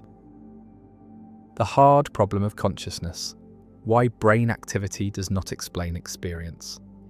A neuroscientist maps every neuron in the visual cortex, traces every connection, measures every firing pattern, understands completely the physical processes that occur when someone sees the color red, knows which wavelengths of light activate which photoreceptors, which signals travel along which pathways, which brain regions respond, and the scientist can predict with perfect accuracy when someone will report seeing red, can manipulate brain states to produce the experience, has complete knowledge of the physical mechanisms. And yet philosopher David Chalmers asks a question that this knowledge does not answer. Why is there something it is like to see red? Why does the physical processing produce a subjective experience, a quale, a feeling of redness that exists from the inside, from the first-person perspective? And this question is the hard problem of consciousness. The problem of explaining why and how physical processes give rise to subjective experience, to phenomenal consciousness, to the felt quality of mental states. And Chalmers distinguishes this from the easy problems, which are merely difficult scientific questions about how the brain processes information, how it integrates data, how it produces behavior. And while these easy problems are challenging, they are tractable, are problems science can solve through normal methods. But the hard problem is different, is a question of a different kind. Asks not how consciousness functions, but why it exists at all. Why there is subjective experience accompanying physical processes rather than those processes occurring without any inner experience, without anything it is like to undergo them. Imagine a zombie, a philosophical zombie, a creature that is physically identical to a human being, molecule for molecule, neuron for neuron, that behaves exactly like a human, says the same things, acts the same ways, but has no inner experience, no consciousness, is dark inside. And Chalmers argues that such a zombie is conceivable, is logically possible. And if zombies are possible, then consciousness is not reducible to physical processes, because the zombie has all the physical processes but lacks consciousness. And so consciousness must be something additional, something over and above the physical. And this is why the hard problem is hard, because it seems to require explaining how something non-physical, something subjective, emerges from something physical, something objective. And no amount of knowledge about brain function, about neural mechanisms, about information processing, seems to bridge this gap, seems to explain why there is something it is like, rather than nothing. Visualize the explanatory gap. On one side is all the physical information, all the facts about brain states and neural firing and chemical processes. And on the other side is subjective experience, the redness of red, the painfulness of pain, the taste of coffee, and the gap between these two sides seems unbridgeable. Seems like knowledge of one does not give knowledge of the other. And no matter how much we learn about brains, we do not seem to get closer to explaining why brains produce consciousness, why certain physical systems have inner lives. And this gap is what makes the hard problem hard, what makes consciousness seem mysterious, what makes it resist scientific explanation. The hard problem has generated multiple responses: materialists who deny that there is a hard problem, who argue that consciousness is reducible to physical processes, that once we fully understand the brain, we will understand consciousness, that the appearance of a gap is due to our current ignorance, and dualists who accept the hard problem and argue that consciousness is non-physical, is a separate substance or property that exists alongside the physical, and Mysterians who accept the hard problem but argue that it is unsolvable, that human cognitive capacities are limited, that we may never understand how consciousness arises from physical processes because our minds are not equipped to grasp the answer. One materialist response appeals to functionalism, argues that consciousness is not a separate thing, but is identical to certain functional roles, certain patterns of information processing, and what it is like to see red is just the functional role that seeing red plays in the cognitive system, the way it affects memory and behavior and other mental states. And this functional role can be fully captured physically, can be explained in terms of brain processes, and so there is no explanatory gap, no hard problem, only a conceptual confusion that disappears once we realize that consciousness is function and function is physical. Another materialist response appeals to eliminativism, argues that our ordinary concepts of consciousness are confused, are based on folk psychology that science will replace. And when neuroscience matures, we will abandon talk of subjective experience, will recognize that what we called consciousness was really just neural processes misdescribed, and the hard problem will dissolve, because the phenomenon it concerns, subjective experience as we currently conceive it, does not exist, and this radical response rejects the starting point of the hard problem, rejects that there is anything subjective that needs explaining. Dualist responses accept that consciousness is irreducibly subjective, is not reducible to physical processes, and argue for property dualism, where consciousness is a non-physical property that physical systems can have, or substance dualism, where consciousness is a separate mental substance that interacts with the physical body. And these views face the interaction problem, the question of how non-physical consciousness can affect physical processes, how mental causation works, and dualists have proposed various answers, some appealing to fundamental psychophysical laws, others denying that consciousness has causal power, but none has achieved consensus. Mysterian responses associated with Colin McGinn accept that the hard problem is real, but argue that it is unsolvable by humans, that our cognitive architecture is not suited to understanding how consciousness arises from matter. Just as rats cannot understand quantum mechanics, humans cannot understand consciousness. And this is not a failure of science, but a limit of human cognition. And we should accept this limit, recognize that some questions are beyond us, and the hard problem is one of them. The hard problem also connects to the knowledge argument. To Mary, the colour scientist who knows all physical facts about colour, but has never seen colour, and when she finally sees red for the first time, she learns something new, learns what red looks like, and this suggests that physical knowledge does not exhaust knowledge about consciousness, that there are facts about subjective experience that are not physical facts, and this supports the view that consciousness is not reducible to physical processes, that the hard problem is real. The neuroscientist continues mapping neurons, continues discovering mechanisms, and the scientific progress is real, is impressive, reveals extraordinary complexity in how brains process information. But the hard problem remains.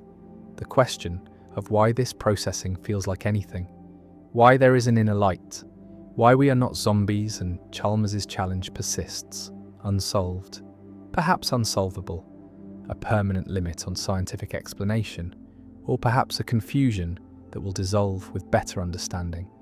And philosophers and scientists continue to debate, continue to propose theories, continue to argue about whether consciousness is physical or non-physical, reducible or irreducible, explicable or mysterious, and the hard problem endures as one of the central problems in philosophy of mind, a problem that touches on the nature of reality, on the relationship between mind and matter, on what we are and what it means to be conscious.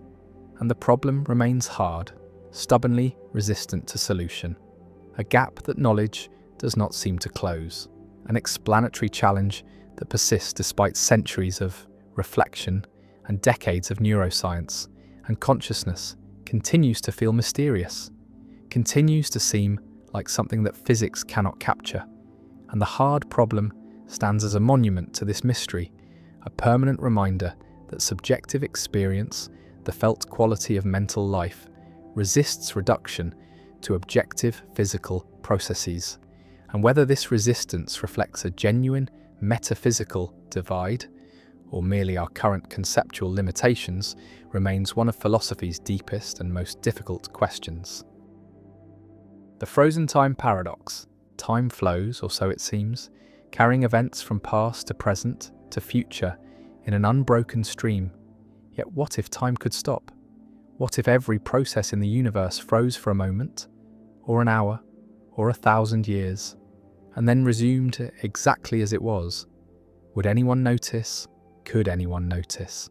And this is the frozen time paradox, a thought experiment that questions whether time itself is observable, or whether it is merely an ordering of events, invisible and perhaps illusory.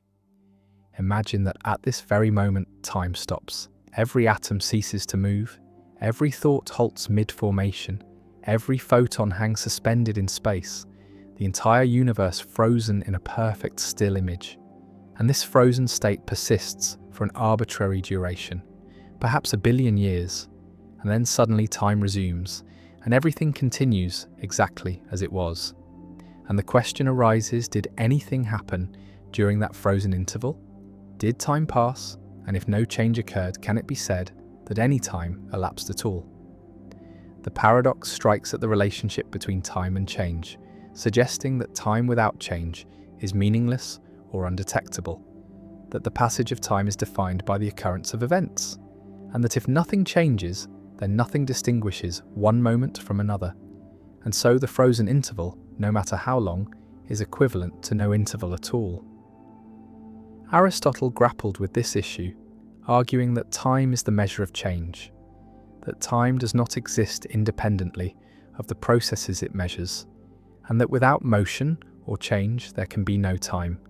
And this view suggests that the frozen time scenario is not a case of time continuing without change, but rather a case of time ceasing to exist during the frozen period. Others, particularly those who embrace the block universe view, argue that time is an independent dimension of space-time, that it exists whether or not anything changes within it, that the frozen interval would be a real extension of time, even if no events occurred within it. Though this raises the question of how such an interval could ever be detected or have any physical meaning. The paradox also touches on the nature of consciousness and subjective experience, because if time froze and then resumed, no conscious being would remember the frozen period, no measurement device would register it, no physical process would show evidence that it occurred, and so in what sense did it happen? And if it leaves no trace, can it be said to have any reality at all? Some philosophers draw a distinction between time as a parameter in physical equations, a variable that describes when things happen, and time as it is experienced, the feeling of duration and flow. And they suggest that the frozen time paradox exposes a gap between these two concepts, that mathematical time might continue during a frozen interval, but experiential time would not. The paradox connects to debates about the reality of time, whether time is fundamental or emergent, whether it is a feature of the universe or a feature of how we perceive the universe, and whether the flow of time, the sense that the present moment is moving forward, is an objective fact or a subjective illusion created by consciousness. Quantum mechanics adds another layer to the puzzle, because at the quantum level, the concept of time becomes strange. Entangled states do not evolve smoothly, but exist in superposition until measured, and some interpretations suggest that time emerges from quantum correlations rather than being a fundamental aspect of reality. The frozen time paradox forces confrontation with the question of what time is, whether it is possible for time to exist without change, whether duration has meaning in the absence of events, and whether the universe could be paused and unpaused without anyone ever knowing, without any physical consequence, and if such a scenario is indistinguishable from time continuing normally, then perhaps the question itself is meaningless, a pseudo-problem that arises from thinking about time as if it were a substance that flows rather than a dimension that orders. And yet the intuition remains that time is real, that it passes, that moments follow one another, and the paradox lingers as a reminder that even this most basic aspect of existence, the passage of time, is far from fully understood. The infinite shadow paradox, when your shadow could cover the universe. Imagine standing in a bright room with a light source behind you, casting your shadow on the wall in front of you, and the shadow is roughly your size, perhaps slightly larger, depending on the distance between you and the light. And now imagine moving the light farther and farther away, keeping it directly behind you. And as the light moves back, your shadow grows larger, stretching taller and wider on the wall, because the light rays diverge more gradually, creating a bigger shadow. And if you continue this process, moving the light farther and farther away, your shadow continues to grow. And now the question emerges, what happens if the light source is infinitely far away? If the light comes from an infinite distance, does your shadow become infinitely large? Does it stretch across the entire wall, the entire room, the entire planet, the entire universe? And if so, what does this mean? How can your finite body cast an infinite shadow? And this is the infinite shadow paradox, a thought experiment that reveals tensions between geometry, infinity, and the behavior of light. Consider the geometry more carefully. When the light is close behind you, the light rays that graze the top of your head and the light rays that graze your feet diverge at a large angle, creating a shadow that is only slightly larger than your body. But as the light moves farther away, the angle between these rays decreases.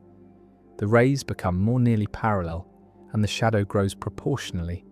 And in the limiting case where the light is infinitely far away, the rays become perfectly parallel, and the shadow, if it still makes sense to talk about a shadow, is no longer a finite shape on a surface, but an infinite column of darkness extending forever in the direction away from the light. And your body blocks a certain solid angle of light, a cone of rays, and when the light is infinitely far away, this cone becomes a cylinder, extending infinitely. And so, in some sense, your shadow has become infinite. It covers an infinite region of space. But there is something strange about this conclusion, because in reality, when light comes from very far away, like sunlight which travels from the sun 93 million miles distant, shadows are sharp and well-defined, not infinite.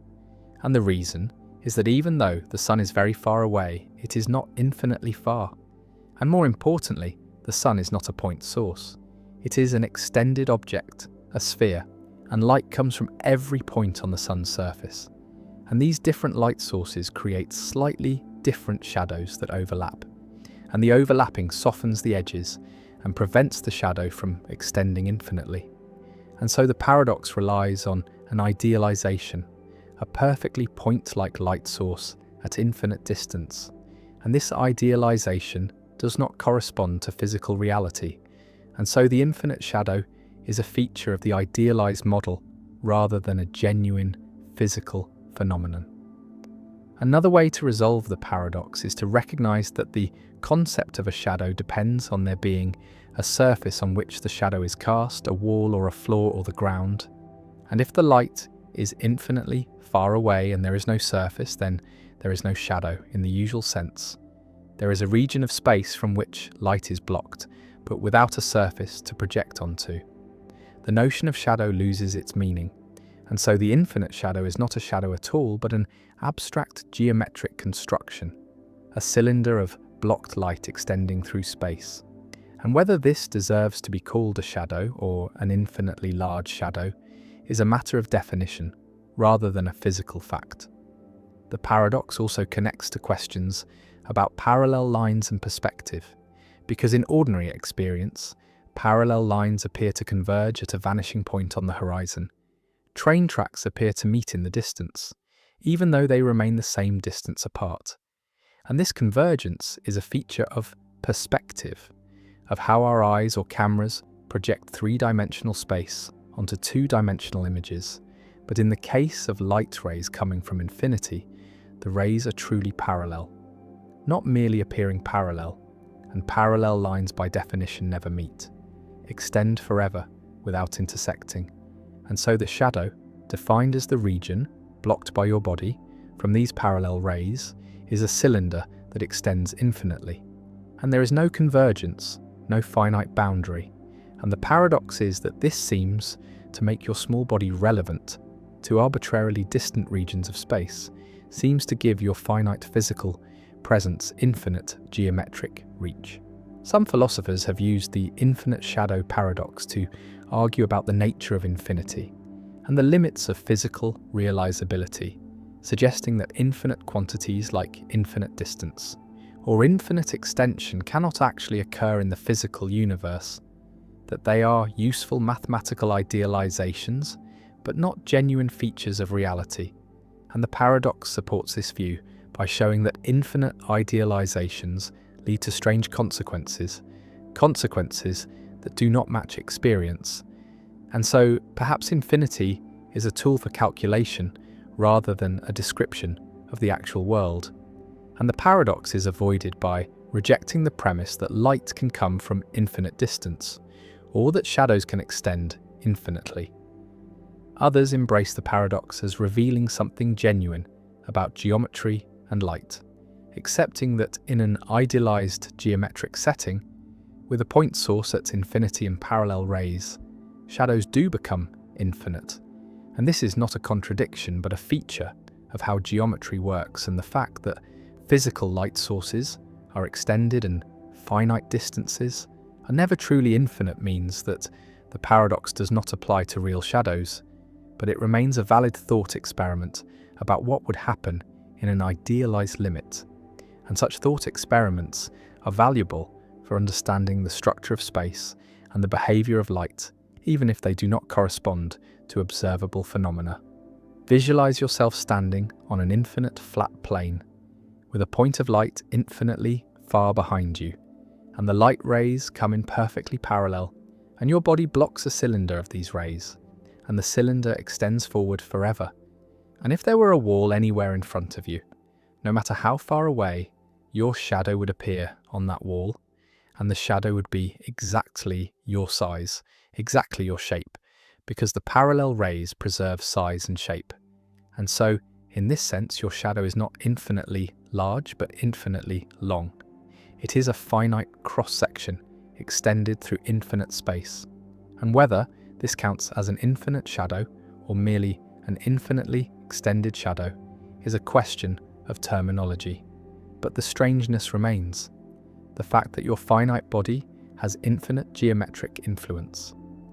The paradox also appears in discussions of cosmology and the nature of the universe, because if the universe is infinite in spatial extent and light travels in straight lines, then in principle, a light source on one side of the universe could cast shadows of objects on the other side, and the time required for light to travel such distances would be infinite.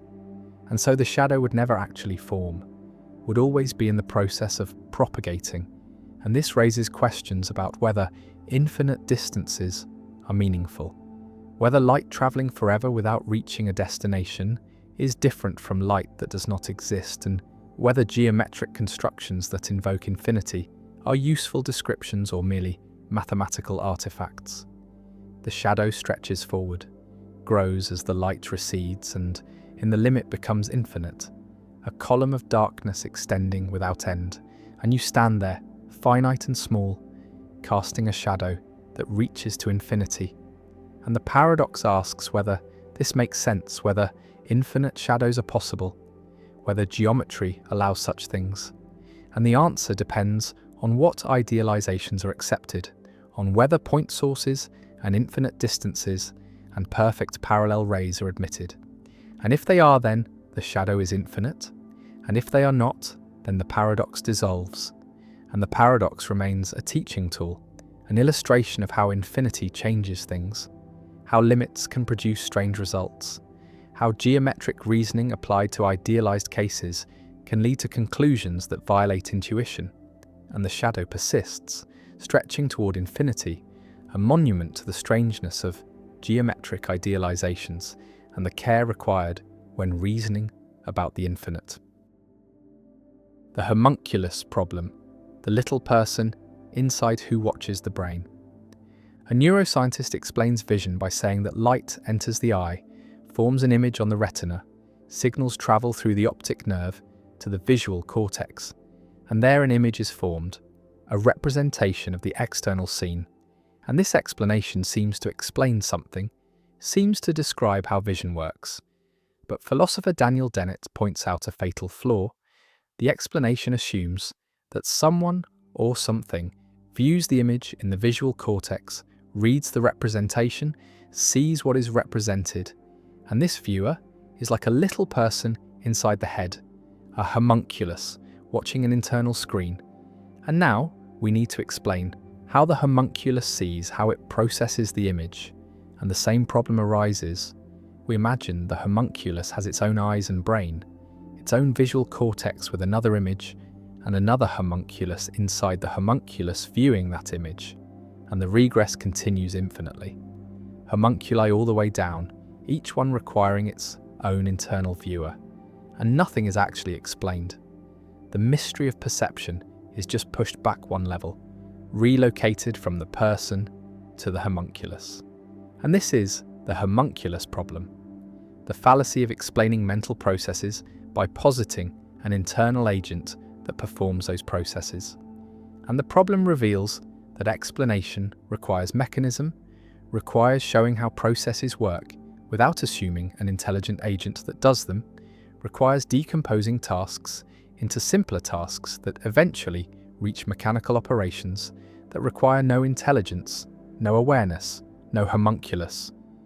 Imagine opening a person's skull and looking at the brain, and there you find a tiny theatre, a little stage where sensory information is displayed, sounds and sights and sensations. And sitting in the audience is a little person, the homunculus watching the show, perceiving the displays, making decisions, sending commands. And this little person is you, is the conscious self, the experiencer. And this picture is intuitively appealing, matches how consciousness feels like there is someone inside watching experience. But the picture is incoherent, because now we must explain how the homunculus perceives, how it watches the theatre. And if we say it has its own brain, its own sensory organs, then we need another homunculus inside the first one, and the regress is infinite, and nothing is explained. And the homunculus picture must be abandoned, must be replaced with explanations that do not posit internal observers, that explain perception and consciousness in terms of processes that are themselves mechanical, that do not presuppose the intelligence or awareness we are trying to explain.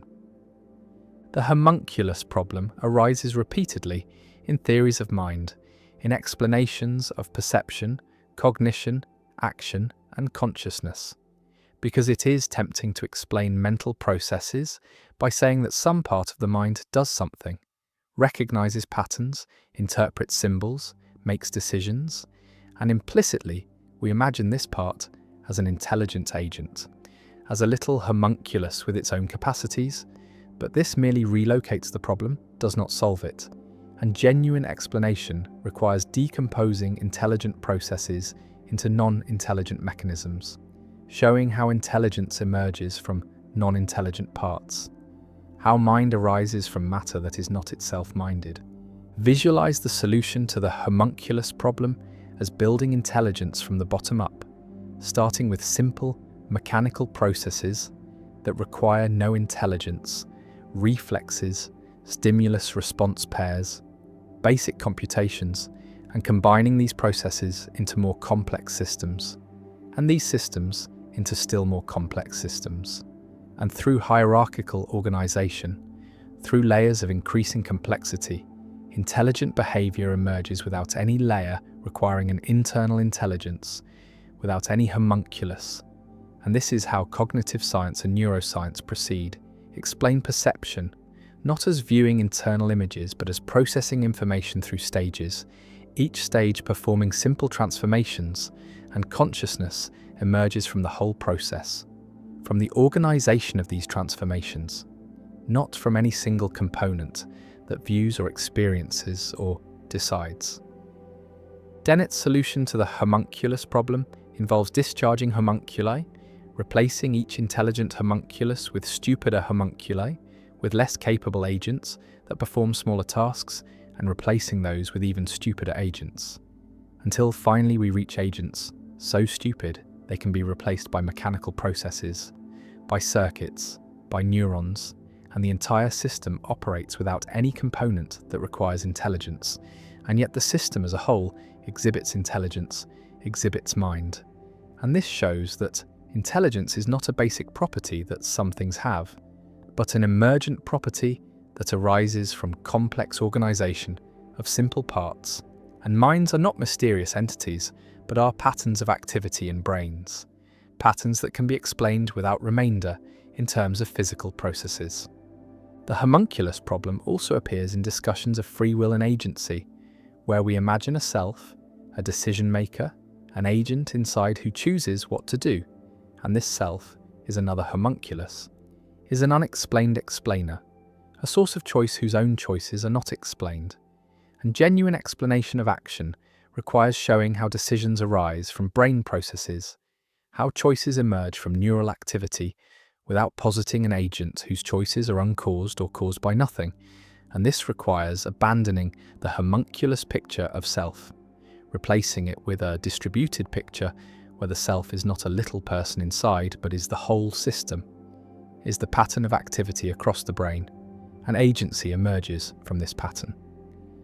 One response to the homunculus problem accepts it as showing that certain kinds of explanation are illegitimate, are pseudo-explanations that do not actually explain, and cognitive science must avoid homunculi, must explain processes mechanically, must show how mind arises from mindless matter, and this constraint shapes the development of theories forces theories to be mechanistic, to specify algorithms, to avoid appeals to mysterious inner agents. Another response questions whether the homunculus is always fallacious, argues that sometimes positing subagents, components with limited intelligence, is a useful step in explanation, as long as these subagents are eventually explained themselves, as long as the regress terminates. And this is Dennett's discharge strategy: use homunculi temporarily as placeholders, as ways of structuring explanation, but always with the goal of replacing them with mechanical processes. And so homunculi are tools for thought, are scaffolding that is removed once the real explanation is built. A third response argues that the homunculus problem reveals limits of reductionist explanation, suggests that consciousness might resist explanation in mechanical terms, might require a different approach, and the persistent intuition that there is someone inside, an experiencer, a subject, might reflect something genuine about consciousness that cannot be captured by functional or mechanical accounts. And this response is sympathetic to dualism, to the view that consciousness is not reducible to physical processes, that the subjective character of experience is not explicable in terms of objective mechanisms. The homunculus problem also connects to debates about consciousness and the hard problem, because part of what makes consciousness seem mysterious, seem hard to explain, is the intuition that consciousness involves an experiencer, a subject who has experiences, and this experiencer is like a homunculus, is an unexplained element in explanations of consciousness. And if we try to explain consciousness by saying brain processes produce experiences for a subject, then we have not explained consciousness, but only relocated the mystery to the subject. And so explaining consciousness requires eliminating the homunculus, showing how subjective experience arises without presupposing a subject who has experiences, showing how there can be experiences without an experiencer, or how the experiencer is itself constituted by the experiences rather than being prior to them. The little person sits inside the brain, watching the neural theatre, and the philosopher points out the infinite regress, the explanatory failure, and the homunculus must be eliminated, must be replaced by mechanisms, by processes that are themselves mindless, but collectively produce mind. And the homunculus problem persists as a methodological constraint on cognitive science, a warning against pseudo-explanations, a requirement that theories genuinely explain rather than merely labeling or relocating mysteries. And the problem remains relevant, remains invoked whenever theories implicitly appeal to internal agents, to components with unexplained intelligence, to parts that do what needs explaining, and the homunculus is a perennial temptation, a fallacy that resurfaces in new forms, and vigilance is required to avoid it, to ensure that explanations of mind explain all the way down to mechanical processes, to neural activity, to physical causation, and the little person must vanish, must be dissolved into the processes that were supposed to serve it, and the brain emerges not as a theatre with an audience, but as a complex system of interacting components, none intelligent on its own, but collectively generating the intelligence we attribute to the person. And the homunculus problem endures as a permanent challenge to theories of mind, a reminder that genuine explanation requires mechanism, requires discharge of intelligence into non-intelligent processes, and the little person inside is a fiction, a conceptual error. An understanding mind requires abandoning this fiction, embracing the mechanistic view that minds are what brains do, and homunculi are explanatory dead ends that must be avoided.